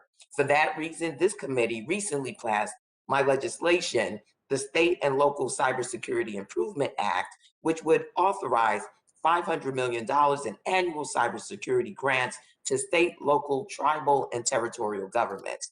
Do you agree that the vulnerability of our state, local governments to cyber attacks is a national security threat, and that the federal government should provide a dedicated grant program to strengthen state and local cybersecurity? Congresswoman, thank you for championing this effort. I do agree that the cyber vulnerability of state and local governments is a homeland security issue across our nation. And I look forward to working with you to see how we can best empower and equip and resource state and local governments, especially those that don't have the education and resources to strengthen their cybersecurity alone. I look forward to working with you as well, Mr. Secretary. As the chairwoman of the Cybersecurity Committee, I'm extremely concerned about the rise in ransomware and other cyber attacks targeting our critical infrastructure. And I'm concerned that we seem to be to keep relearning the same lessons from each of these attacks. We've asked CISA to do an enormous job, but we've given them next to no regulatory authority over privately owned critical infrastructure, nor do they have sustained visibility into threats on private networks. I'm working on legislation to close both of those gaps. First, by requiring critical infrastructure owners and operators to report cyber incidents to CISA. And second, by authorizing capabilities CISA has built through a pilot called Cyber Sentry, which allows CISA to partner with certain strategically placed critical infrastructure to monitor and detect threats in real time, specifically threats to industrial control systems and operational technology. Would you agree that for CISA to be effective, it needs access to information about cyber attacks and greater visibility around those threats to privately owned critical infrastructure? I think, Congresswoman, once again, thank you. I do believe that CISA's visibility into what is happening across the country is critical to securing our homeland against cyber attacks. It is why the public-private information sharing architecture is central to its strategy. Can you give me a sense of how your budget supports those goals then? So we are very focused on resourcing CISA. We appreciate this committee's and Congress's support of CISA. We have developed teams that most effectively deploy to public entities as well as private entities to assist them in remediation, to assist them in securing their cyber or enhancing their cyber hygiene, working with them to provide tools, education, and our expert resources when they are otherwise ill-equipped to do so. We are very engaged in the partnership. The funding that we have obtained and that we hope to continue to obtain will further resource CISA to deploy those teams across the country because in cyber, as I've said repeatedly, we're only as strong as our weakest link. Yes, I agree, Mr. Secretary. I just want to say that it's been 6 years since Congress passed the Cybersecurity Act of 2015 to incentivize voluntary private sector participation in information sharing. The fact is, we still aren't seeing the kind of robust engagement we had hoped for. And at some point, we have to go back to the drawing board and to find a solution that works. And I look forward to working with you on that. Mr. Chairman, having said that, I yield back. Gentlelady yields back. Chair recognizes the gentleman from Michigan for 5 minutes, Mr. Meyer. Thank you, Mr. Chairman. And Secretary Mayorkas, thank you again for coming before the committee today to review the department's budget requests and its priorities. I sincerely appreciate your willingness to answer our questions. In my time today, I wanted to drill down on what I hope is a major priority for the department and the administration more broadly, and that is the U.S. troop withdrawal from Afghanistan and ensuring that the safety of our Afghan partners who worked alongside us. We have a moral obligation to protect our brave allies who put their lives on the line for us, and we've been working for months to engage the administration and make sure there's a plan with few concrete results. We certainly recognize the complexity of the withdrawal and understand that there are a lot of interagency components involved, from State Department to DHS, but time is running out, and we're talking about the lives of those who served us that we made a commitment to, and we need to have more transparency and action from the administration beyond ongoing interagency conversations. The current Afghan SIV program cannot move quickly enough to address this challenge, and we need to be developing an evacuation plan for those Afghan interpreters who put their lives on the line alongside U.S. forces. There's a precedent for this in Operation New Life during the Ford administration in 1975. But today it's been consistently unclear who is in charge of this effort and what the obstacles actually are. We'll talk to one department and they'll send us over to another, and again, just this interagency roundabout. I know that you cannot speak for the State Department or Department of Defense or other agencies, but DHS is a part of this interagency effort. So today I want to get clarity on what DHS's roles and opinions are on this matter. So specifically, Mr. Secretary, does DHS have any objections to the Guam option to evacuate our Afghan partners and allow their SIV processing to continue in a safer location than Afghanistan? Congressman, I share your dedication, as I know my partners across the federal enterprise under the leadership of President Biden share your dedication to ensuring the safety of those who courageously assisted our troops. I need to study the Guam proposal. I know that Guam, of course, is an American territory, and that has implications, but we are focused on this program, and I would welcome the opportunity to speak with you further about it. I share your dedication to it. I would welcome that, Mr. Secretary. Time is running out here. I know our staff, talked prior, and so I hope we can get an answer on this quickly because the diffuse claims that there's some issue on the DHS side with having a Guam evacuation relocation plan. To your point, it is a U.S. territory. Making sure that we can do whatever we can to alleviate what concerns those may be. If that is a statutory constraint, we can hopefully work as a Congress expeditiously in order to alleviate that, because I think there is a broad sense in Congress that we need to be doing everything we can to help out our allies. And I understand, having spent time in Afghanistan and also having been aware as a soldier in Iraq of the SIV issues that our interpreters there were facing back under the Obama administration, that things get bad slowly and then all at once. And we need to make sure that we're planning. We need to make sure that we're preparing. And if there are hesitations in the interagency process, I hope that those are brought out into the open, that we can work to remedy and to address them as best as we can. And again, if there are procedural modifications that can be made to alleviate concerns that DHS may have over the Guam evacuation, we are here to review, to try to push forward those legislative options, because doing nothing is simply not satisfactory. And please, Mr. Secretary, consider us a willing and able partner in this, but also one that will be pushing forward to make sure that we are leaving no stone unturned, that we are not taking no for an answer or just a vague concern for an answer, but drilling down, getting clarity, and making sure we're doing everything we can for the Afghans who put their lives on the line for us and are currently in harm's way while awaiting the adjudication of their claims. Thank you, Mr. Chairman. I yield back. Thank you. Gentleman yields back. Chair recognizes the young lady from New Jersey for 5 minutes, Ms. Watson-Coleman. Good morning, and thank you, Mr. Chairman, and thank you, Secretary Mayorkas, for being here. First of all, let me just say that I am encouraged by a number of initiatives that you have advanced today in priorities for DHS. And I'm also very encouraged by your recent administrative actions to improve the protections and the pay for the TSA workers. These actions do represent significant progress towards ensuring that these officers receive the pay, protection, and benefits they deserve. However, they do not place TSA under Title V of the U.S. Code, therefore enabling a future administration to roll back these actions without statutory protection in place for the workforce. Secretary Mayorkas, a few questions to this extent.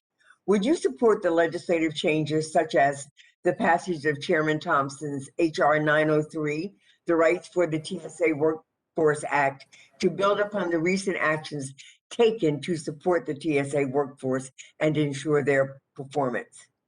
Thank you, Congresswoman. We deeply appreciate Chairman Thompson's leadership in this area, and I know that our subject matter experts are working with his staff to provide technical advice with respect to that legislation.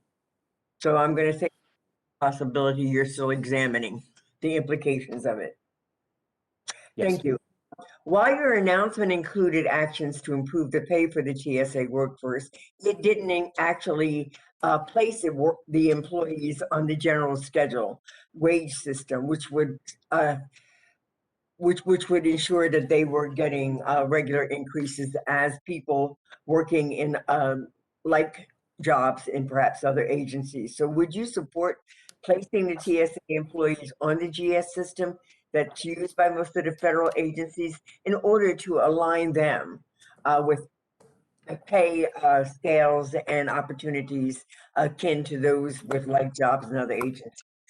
Congresswoman, I would support providing pay that is at least at the level of the general schedule.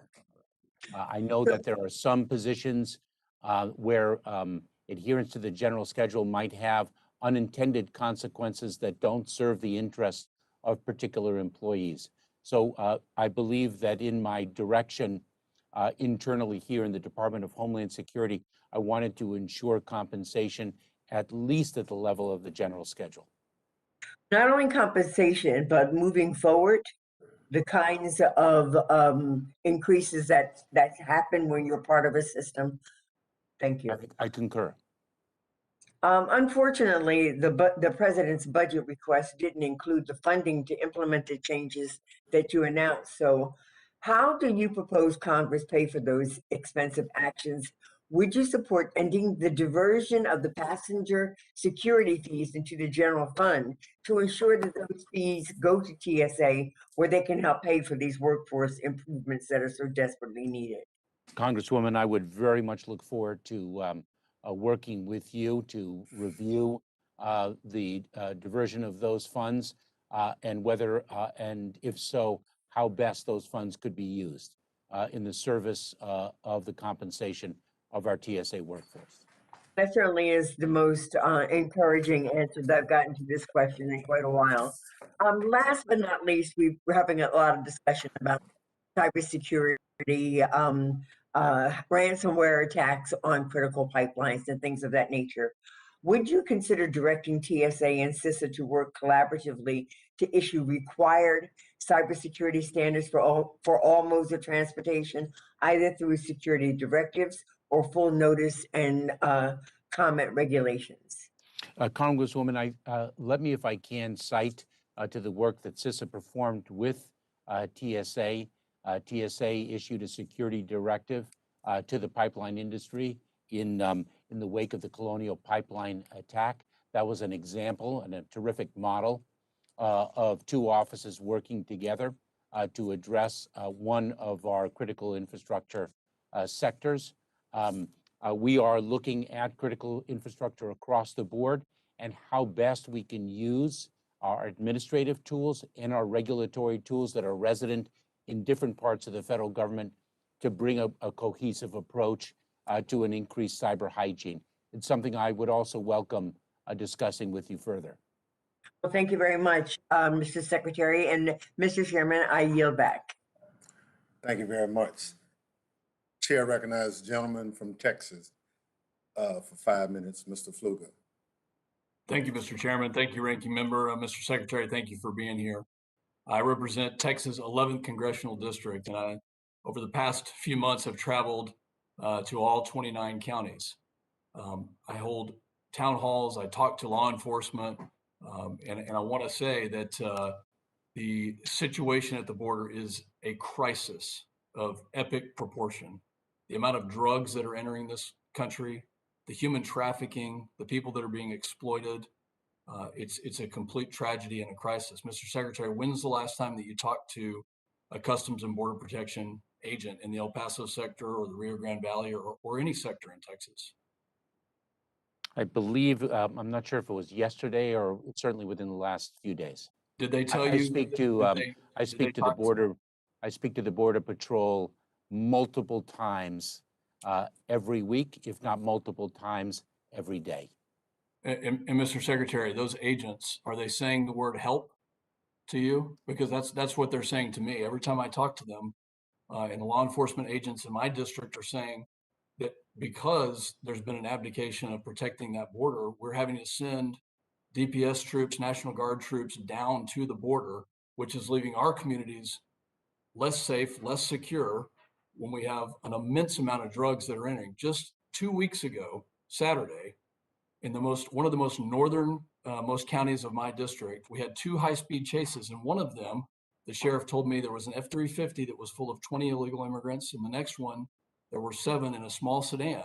5 were apprehended, 2 were gotaways, were not apprehended. And in that vehicle, over $500,000 worth of fentanyl, methamphetamines, cocaine, and other drugs. Mr. Secretary, this is a crisis that is hitting my community, and we are not a border district.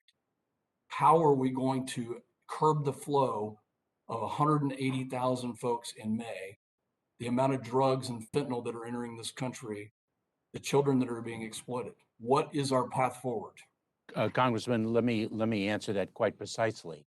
Let me first correct a data error. It is not 180,000 individuals. It is 180,000 encounters. That is an important distinction because we are expelling single adults under Title 42 of the United States Code, and we're seeing repeat offenders under Title 42. So it is not 180,000 individuals. It is 180,000 encounters, and I wanted to make that note. When I was a federal prosecutor in the 1990s, Mr. we Secretary, prosecuted I want to know what smuggling cases that Mr. Secretary, let me were reclaim my time. I'm asking what the plan is. exactly what flow. we have. Thank you so much, Congressman. Exactly what we have asked of this Congress in the president's fiscal year 2022 budget. Provide us with the funding to resource innovation and technology, which is the greatest force multiplier in the service of security at our borders, both southern and northern. Mr. Secretary, we are seeing a cut in CBP specific funding. We have a $6 trillion proposal from the president. And meanwhile, every single agent that I talk to, whether it's Border Patrol, ICE, Customs, is saying help. They are asking me for help in technology. Their morale is down. They're not able to do their jobs because the priorities haven't been issued. They are asking you for help in technology, just as we are asking Congress for help in technology. That is precisely why we are directing our funding request in the service of enhanced technology, the greatest force multiplier to achieve security. Well, and I don't disagree with that. At one point in time, as a senator, as Senator Biden, he said, "You can tell me what you value, but show me your budget, and I'll tell you what you value." And I think that's what we're looking at right now. Is that in my district and in Texas, we have a crisis of epic proportion that we don't seem to be able to get our arms around, and the policies that we need are not there to curb that flow. And so when it comes to our budget, when it comes to putting our best foot forward, Mr. Secretary, we are asking and demanding that we stop this mass surge and crisis that is hitting my community and every single other community in the state of Texas and in these border states. Congressman, we have a strategy. We are executing that strategy. I am confident in the strategy, and I am confident in the proposal that we have submitted to this Congress to best resource that strategy. Gentleman from Texas, time has expired. Chair recognizes gentlelady from Nevada, Ms. Titus, for 5 minutes. Thank you, Mr. Chairman. And Mr. Secretary, I'd like to echo the sentiments of some of the others on this committee and say how relieved and reassured we are to have you in this position, especially after the parade of incompetents who've been before this committee over the last 4 years.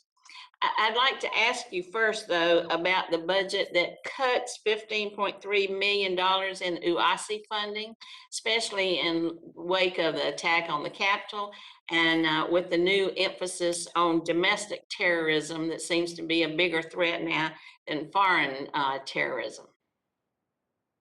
Congresswoman, we are focusing our intelligence and analysis resources on the greatest terrorism-related threat to the homeland, and that is domestic terrorism.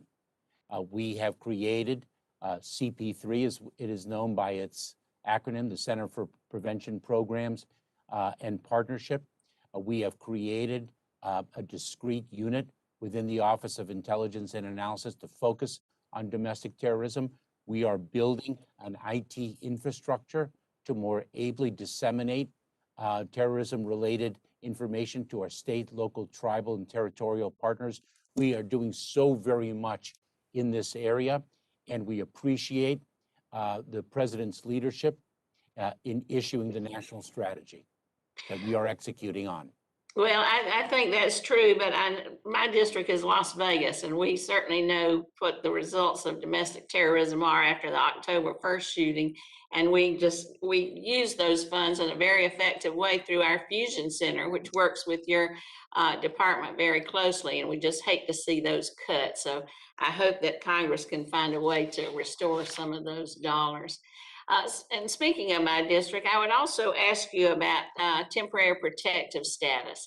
I have a large population from El Salvador in my district, and folks from there and Honduras especially are concerned because they're just on hold. They don't know when that may be extended, what the courts might do, what your department's position is.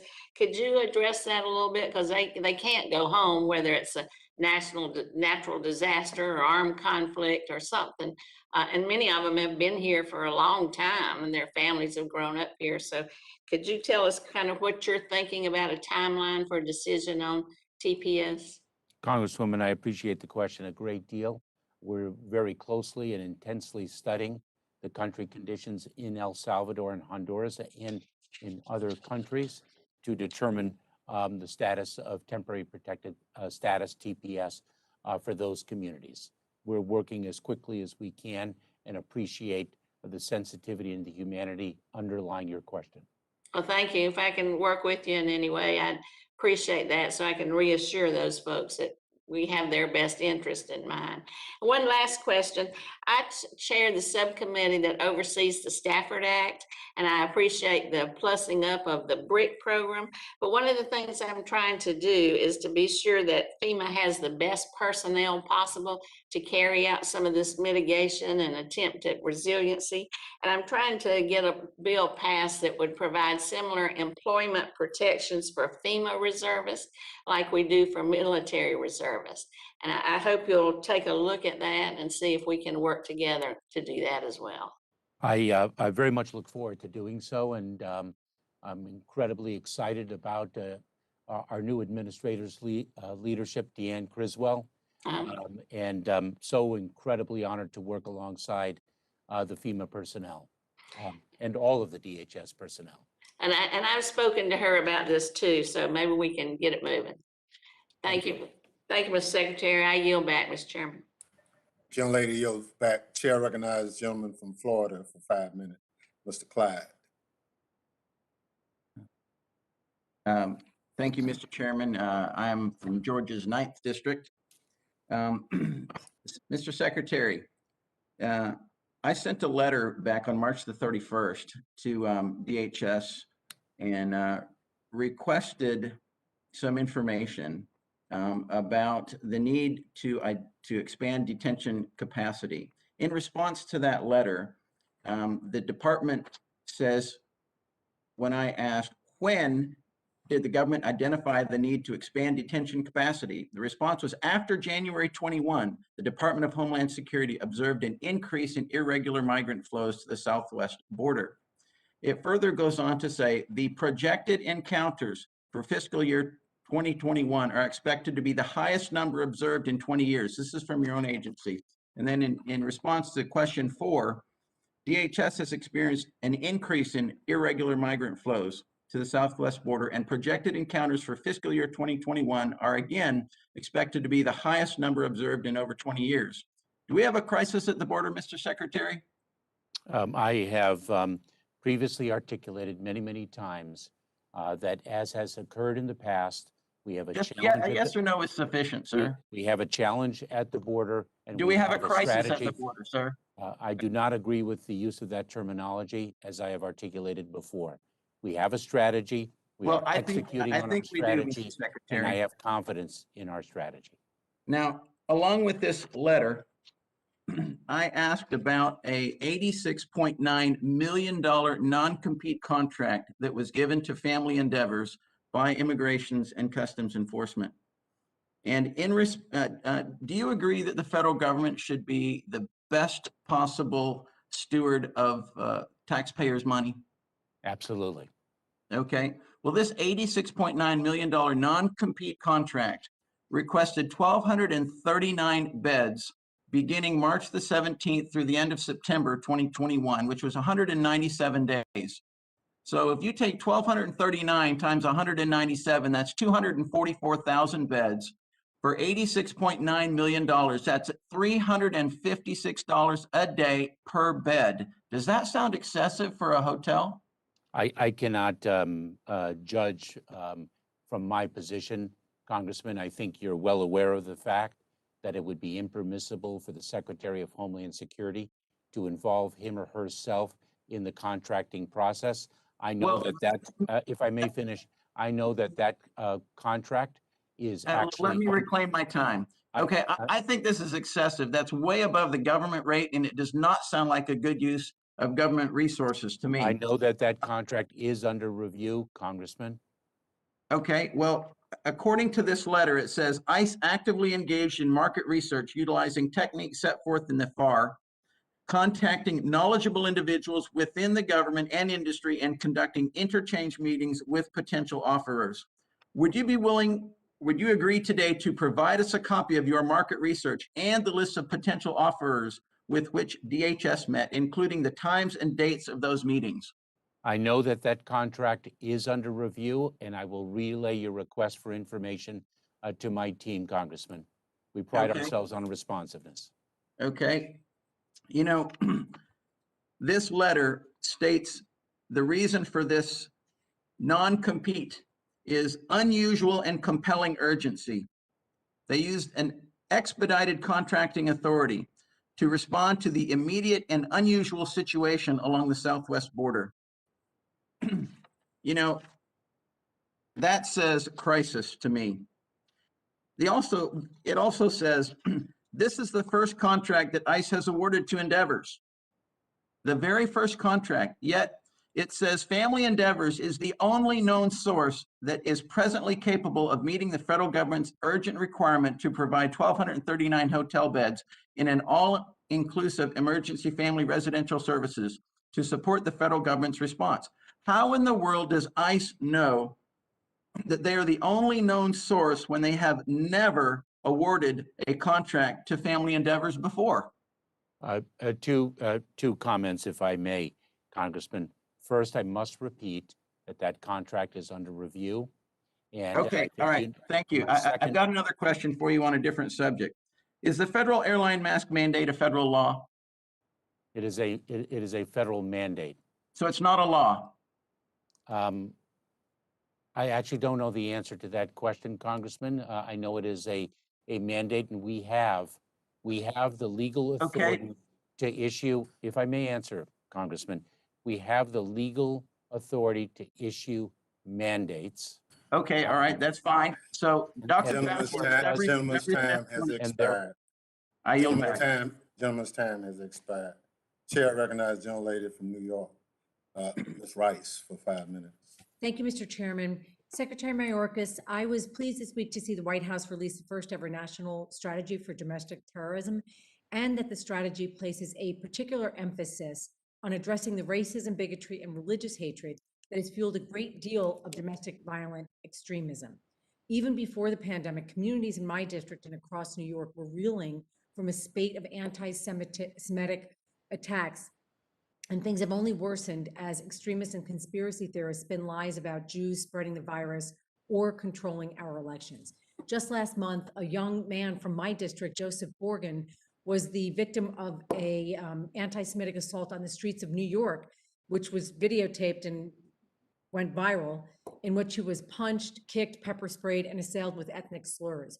Tragically, the Orthodox community is an easy target for violence because they wear such visible markers of their faith. How will President Biden's national strategy protect the Orthodox community and other targets of violence motivated by religious hatred?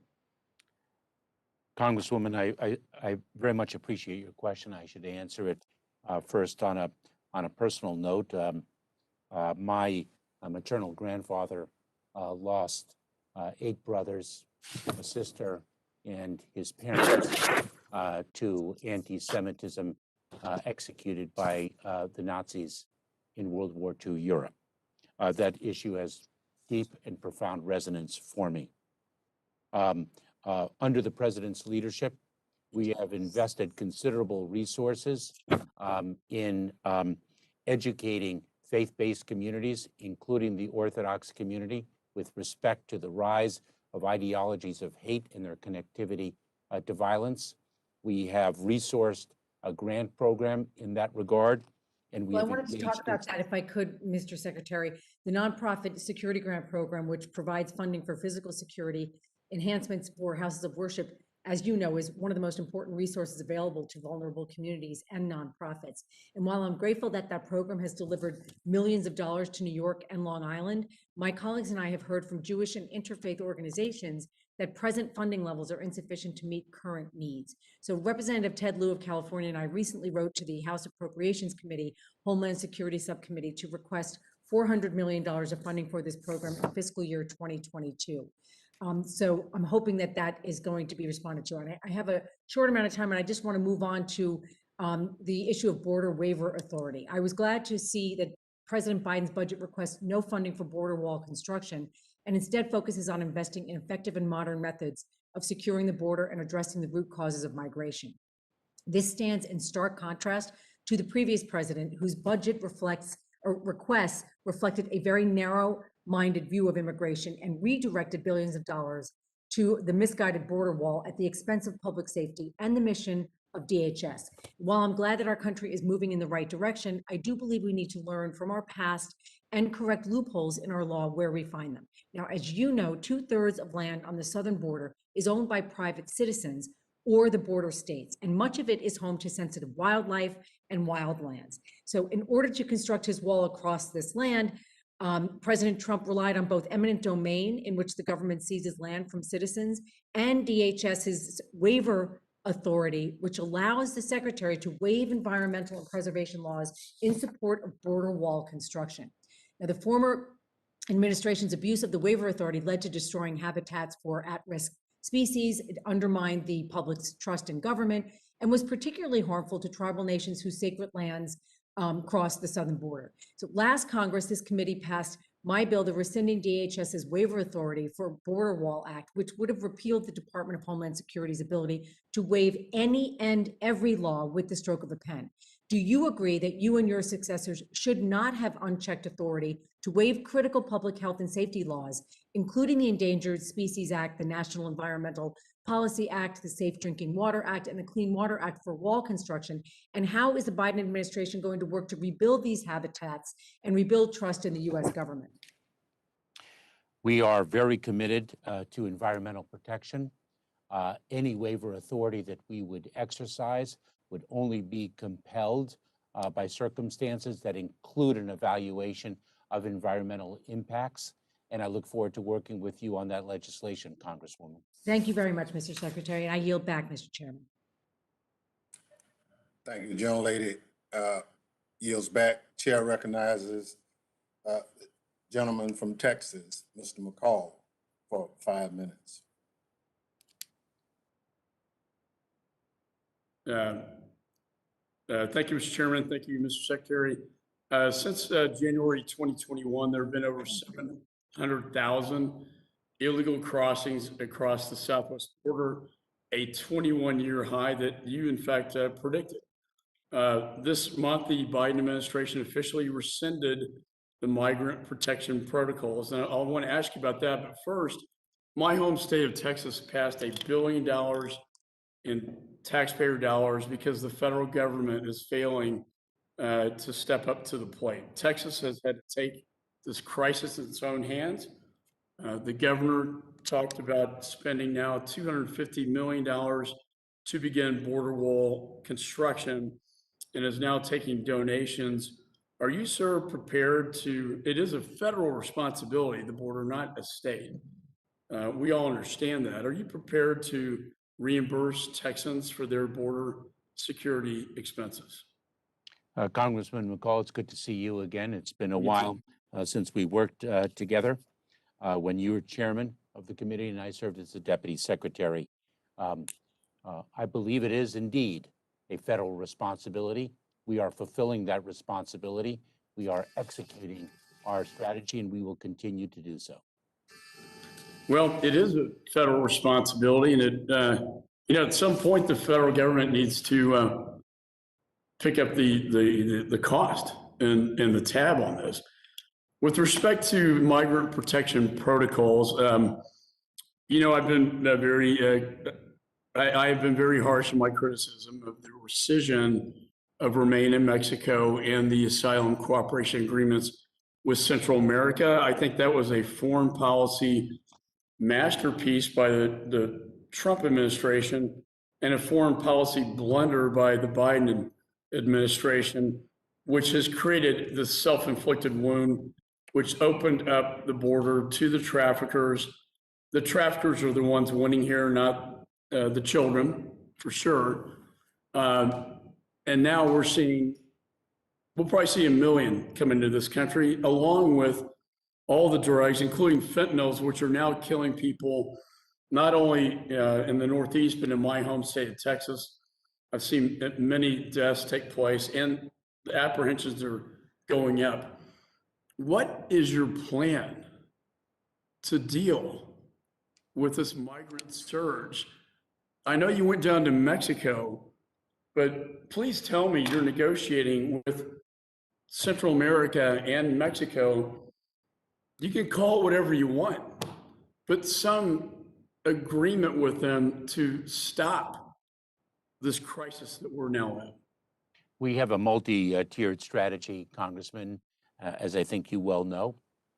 One, we are addressing the root causes of irregular migration that have persisted for quite a number of years, peaks at several times.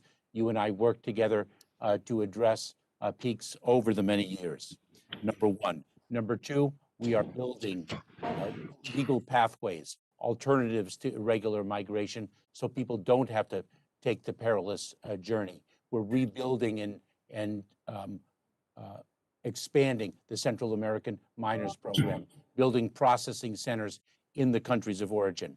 And third, we are indeed addressing the tools that we have to bring consequences to bear when individuals seek to avoid detection. If I can reclaim my time, addressing the smuggling organizations. I know it's called Closer to Home in Guatemala. I talked to the ambassador a lot, and that's great to have these processing centers. But until you change these policies that were rescinded, the traffickers are not going to choose those centers. They're going to choose to make 15 million a day and $500 million a month by taking these children on this dangerous journey. I would ask that you, as I know you are, work with the State Department.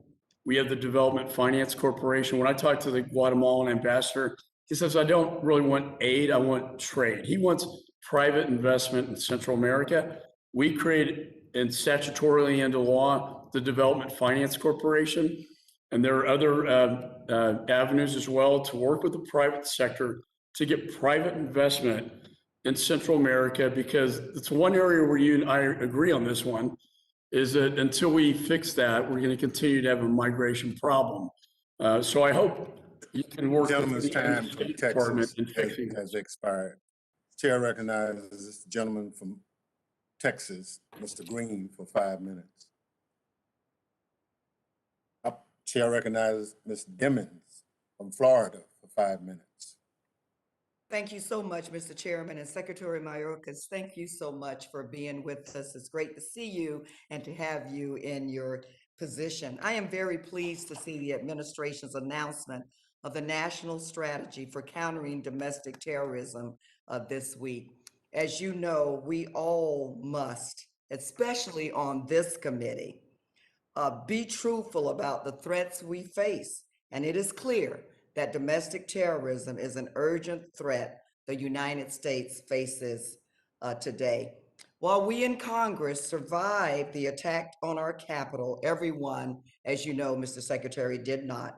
And we should do everything in our power to thoroughly investigate it and ensure that while we are here doing the people's business, that we, our staff members, and the people who work in this building are safe. And how can we forget the law enforcement officers who were beaten down that day and gave all they had to, as they say, hold the line. I appreciate the work the administration is doing to have FEMA assist state and local governments combat domestic terrorist threats in their communities. This year, the notice of funding opportunity for fiscal year 2021 for FEMA State Homeland Security Grant Program and Urban Security Grant Initiative included domestic terrorism as a new national priority. Secretary Mayorkas, can you explain the significance of this change in the Homeland Security Grant programs and how you think its impact will be? Congresswoman, thank you so much for your focus on this a critical area. As I've mentioned, it's the greatest terrorism-related threat that we face on the homeland. We require grant recipients under the program that you identified to dedicate at least $77 million to this effort. And we believe that the greatest utility, the most effective measure, is to build partnerships to equip local, state, local, tribal, territorial law enforcement agencies to understand, to receive, to understand, and actionalize the information they receive with respect to threat streams, and to build programs of partnership in the communities in which they reside to protect us, to be able to identify individuals who are exhibiting signs of radicalization and intention to commit violence, and to prevent it before it occurs. Mr. Secretary, thank you so much for that. But by the same token, as the chair of the Subcommittee on Emergency Preparedness, Response, and Recovery, I am greatly disappointed to see that the department proposed a decrease of $15.3 million to the Urban Area Security Initiative Grant Program, one that I, as a local official, local police chief, certainly depended upon. The department's budget justification states that the proposed reduction will have a minimal impact on accomplishing the goals of URASI. Mr. Secretary, how did the department engage jurisdictions, local law enforcement organizations, and emergency managers to determine that a $15.3 million cut would have a, quote, minimal impact on accomplishing the goals of URASI?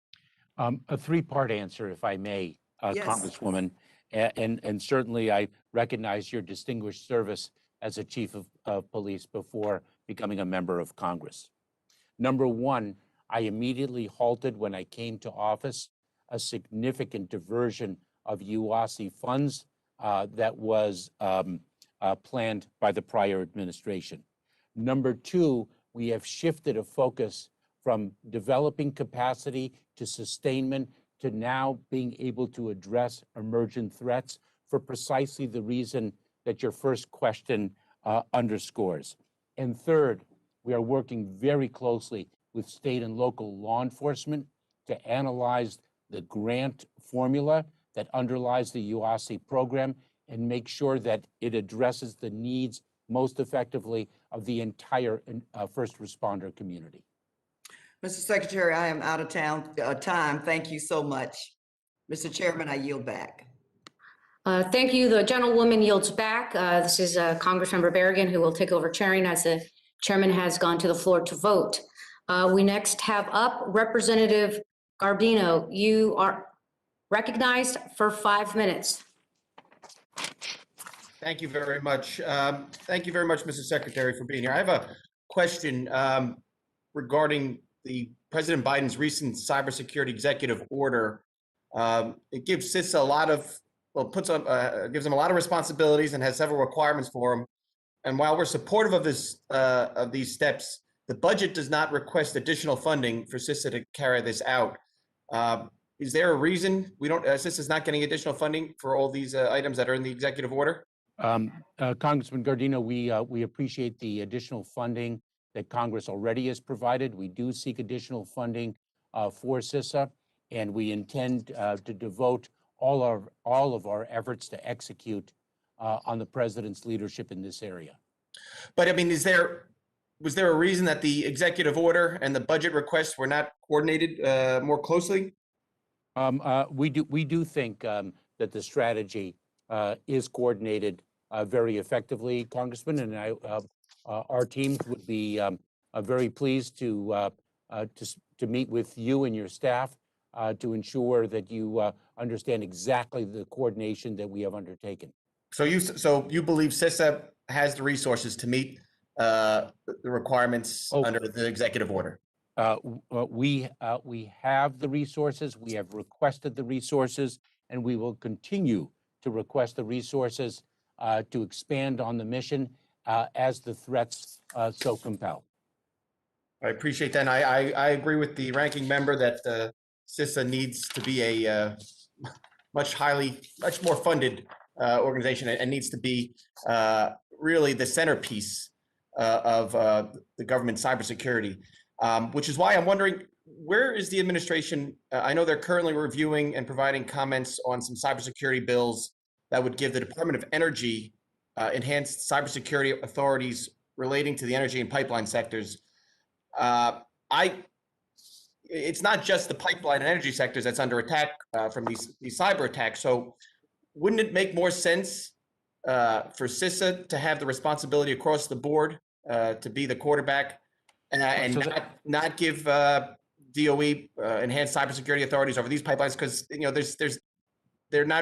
these attacks are not sector specific.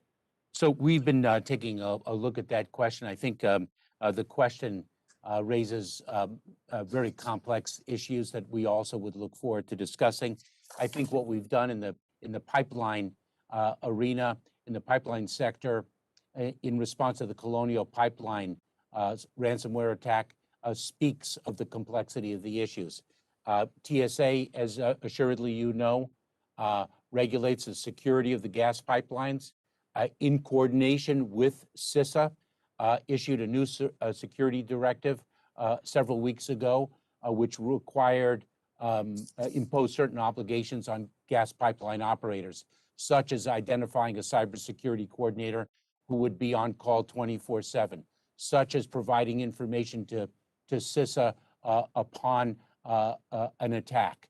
And I think this is a very complex area with respect to the role of CISA vis-a-vis regulatory agencies across the different sectors. I'd look forward to discussing that with you, Congressman Gardino. Yeah, I think we have to, we should definitely, we don't have enough time here today to go over it, but we should definitely work together on that. And I want to change angles here real quick. I was down at the border recently. The Biden administration has reduced the enforcement of Title 42 for UACs. And Title 42 for other adults, I think we spoke to Border Patrol.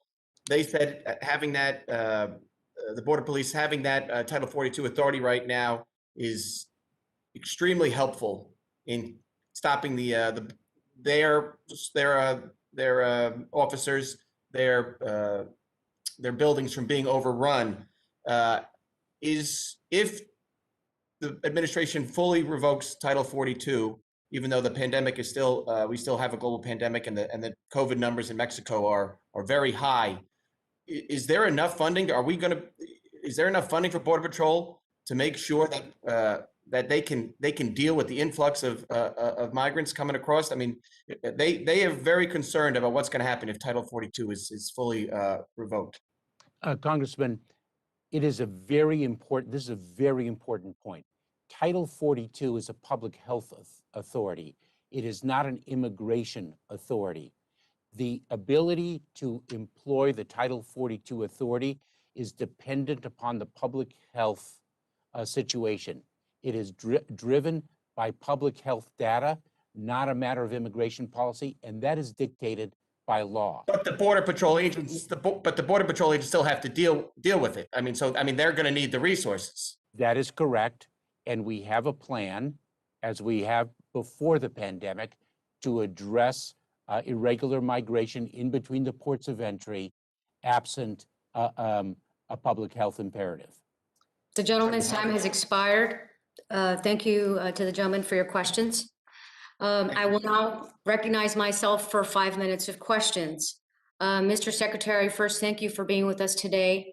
And I will just remind my colleagues on the other side who have been asking for this country to open up because there's no longer a health crisis, according to them, that we would continue to encourage the administration to look at Title 42 now that the country is reopening again. I want to thank you, Mr. Secretary, for all the work you have done at the border and for allowing me to visit the border with you to see the remarkable progress we've seen in having children out of Border Patrol custody as quickly as possible. Under your work and the work of this administration, it has been remarkable to see the hours go down significantly, less than 72 hours, in many cases, 24 hours. So I want to thank you for that. We also heard from colleagues across the aisle about help on the border. And I'm sure that you're aware of this, but happy to report to my colleagues that help is on the way. I had the honor of going down to Flexi in Charleston to provide remarks at a graduation ceremony there for the second class of the Border Patrol Processing Coordinator, which is a position that was created to provide that additional assistance for Border Patrol agents. So they had that extra help to process migrants, to make sure that we are getting them a better care for children and for families, and to allow more agents to remain in the field. So I wanted to thank you, Mr. Secretary, for that. Mr. Secretary, as you know, the Department of Homeland Security is the largest federal law enforcement agency in the country, with more than 60,000 law enforcement officers among its workforce. Additionally, tens of thousands of state, local, and tribal law enforcement officers receive training from one of DHS's components, the Federal Law Enforcement Training Centers. As I mentioned, I was fortunate to visit the Federal Law Enforcement Training Center in Charleston earlier this week. This visit reinforced my belief that DHS has the opportunity to be a leader in law enforcement training by prioritizing de-escalation tactics and oversight mechanisms in its standards regarding use of force and ensuring compliance throughout the department.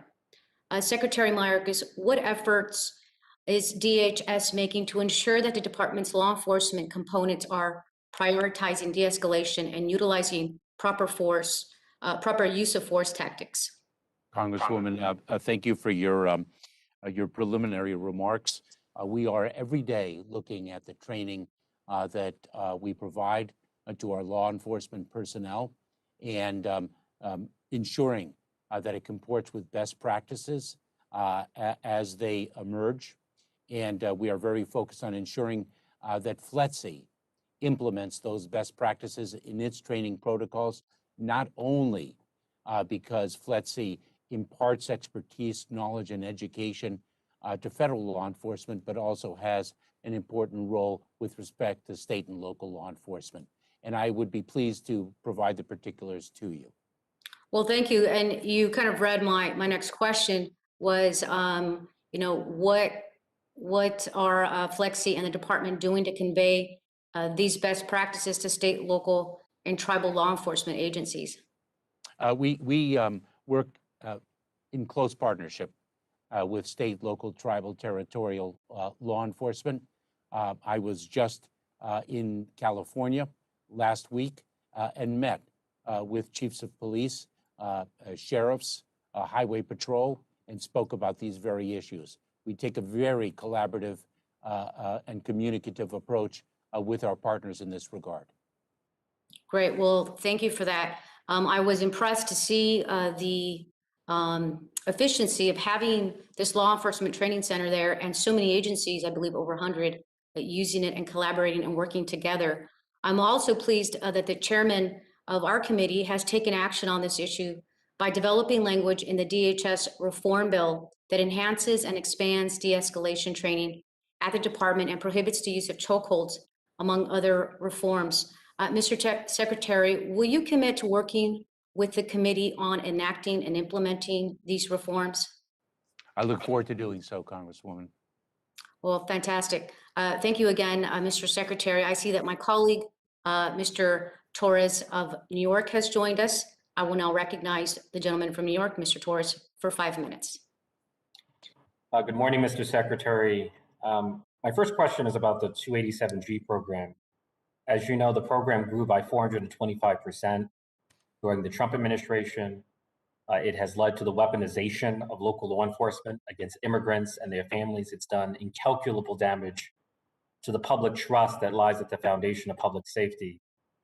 Despite promising to end the program, which has been abused by the likes of Sheriff Arpaio, your department has so far kept it intact. So I'm going to ask the same question that I asked several months ago. When do you plan to end the program as the president promised?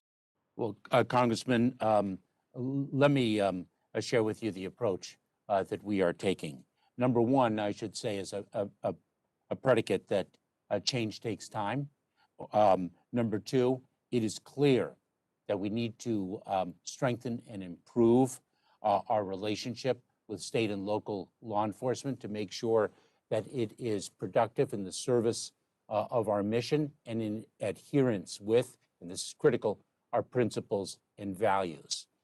I am working with Immigration and Customs Enforcement on new enforcement guidelines, and that I think is the first step necessary as we reform our immigration enforcement system.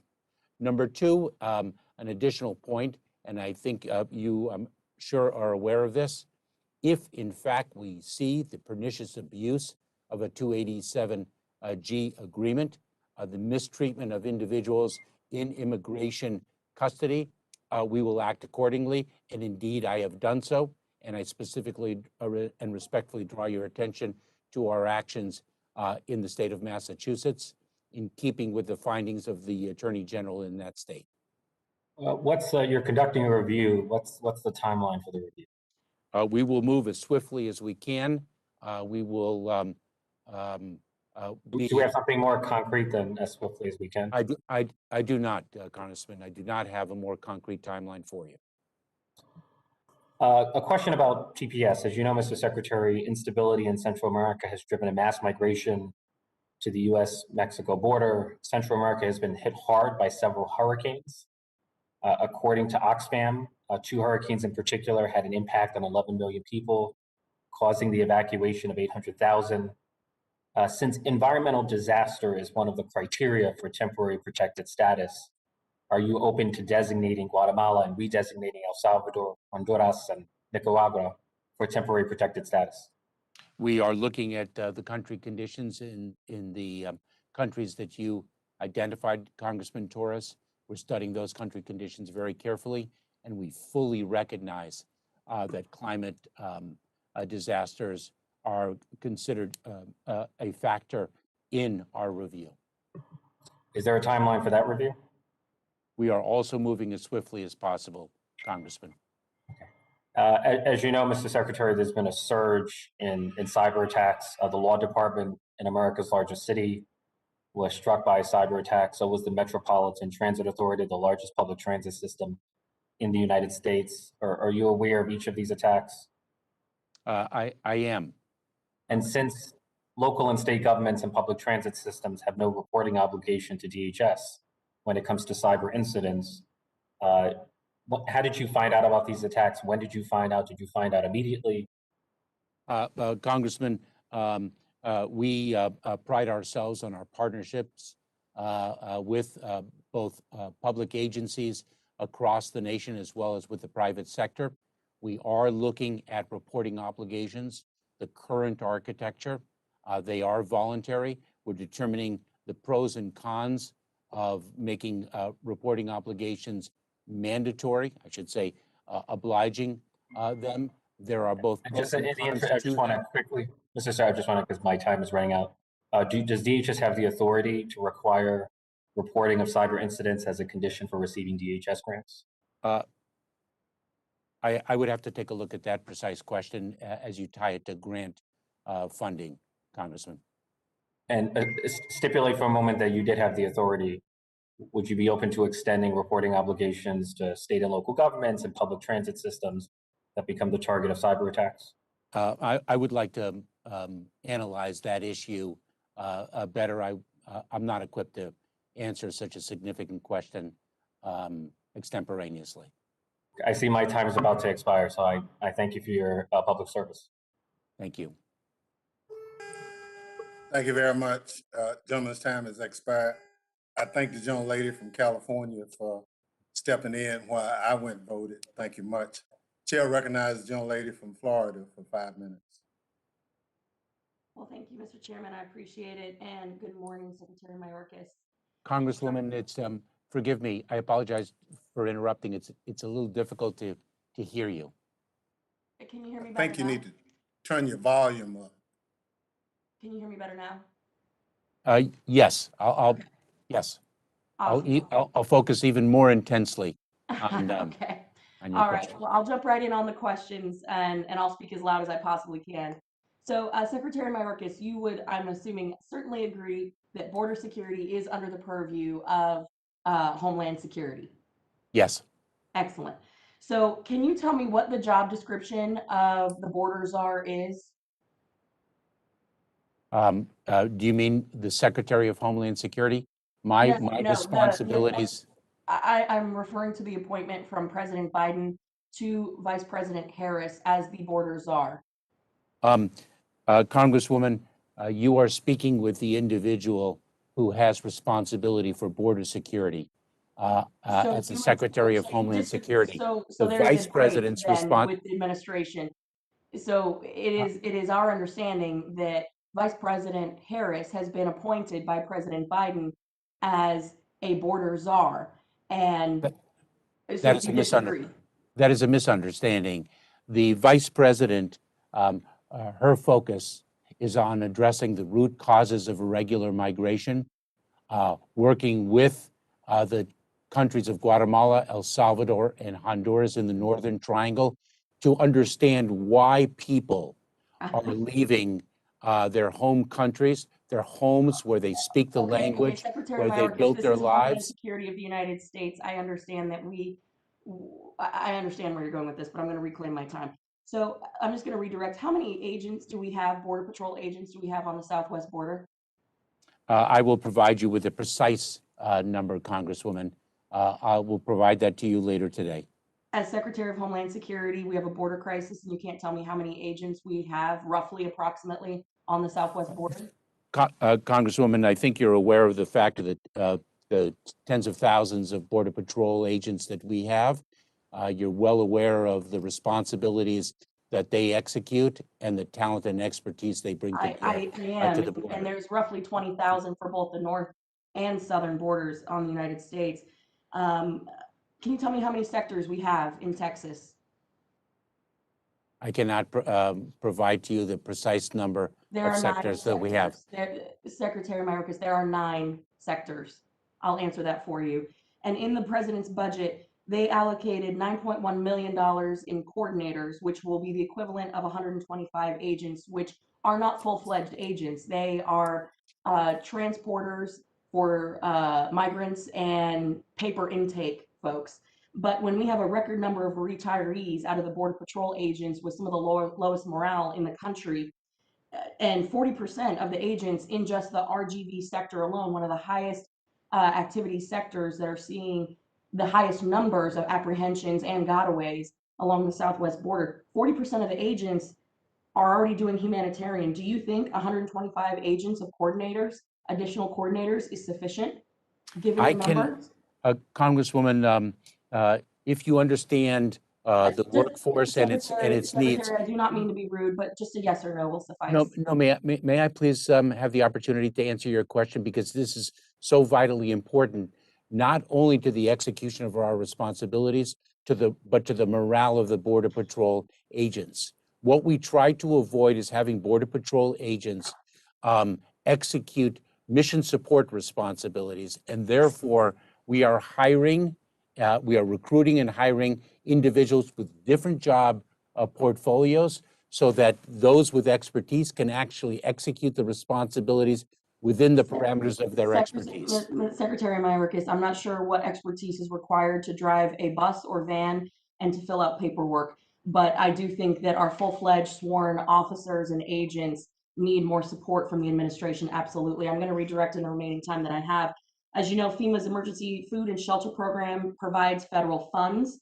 And I have recently been on an airplane in McAllen, Texas, in which migrants were being flown on that plane that I was on. And these were migrants that we had picked up the night before. It's my understanding that FEMA is supporting the travel costs of these migrants. Is that true? Congresswoman, we've brought resources from different agencies to address the security of the border. It reflects our commitment to achieving that security. It is part of our strategy, and we are executing on that strategy. We have dedicated FEMA personnel to the Department of Health and Human Services as well, personnel from U.S. Citizenship and Immigration Services to address the needs of unaccompanied children. It's what you and I spoke of at the last hearing, and I think the progress that, the extraordinary progress that we made with respect to that mission set speaks precisely to what I communicated to you in March, which is we have a strategy. And we're Mr. executing Secretary, our I strategy. understand, and my time has expired. I want to be respectful of the chairman. So I'll take your answer as a yes, that FEMA has been supporting the travel costs of migrants. And I will also submit for the record that once again, the questions that I submitted to the record to you, Secretary Mayorkas, in March have gone unanswered. I will again repeat my request to have your office respond in writing to those requests. And with that, Mr. Chairman, I yield back. Gentlelady yields back. Thank you very much. Thank you. Mr. Mayorkas, I'm submitting for the record a letter from Chairwoman Maxine Waters asking for certain information from your office without ask unanimous consent for it to be included in the record without objection. I want to thank the Secretary for his testimony and the members for their questions. The members of the committee may have additional questions for the Secretary, and we ask that you respond expeditiously in writing to those questions. The Chair reminds members that the committee record will remain open for 10 business days. Let me thank you again, Mr. Secretary. You have done almost 3 hours, so thank you very much. Without objection, the committee stands adjourned.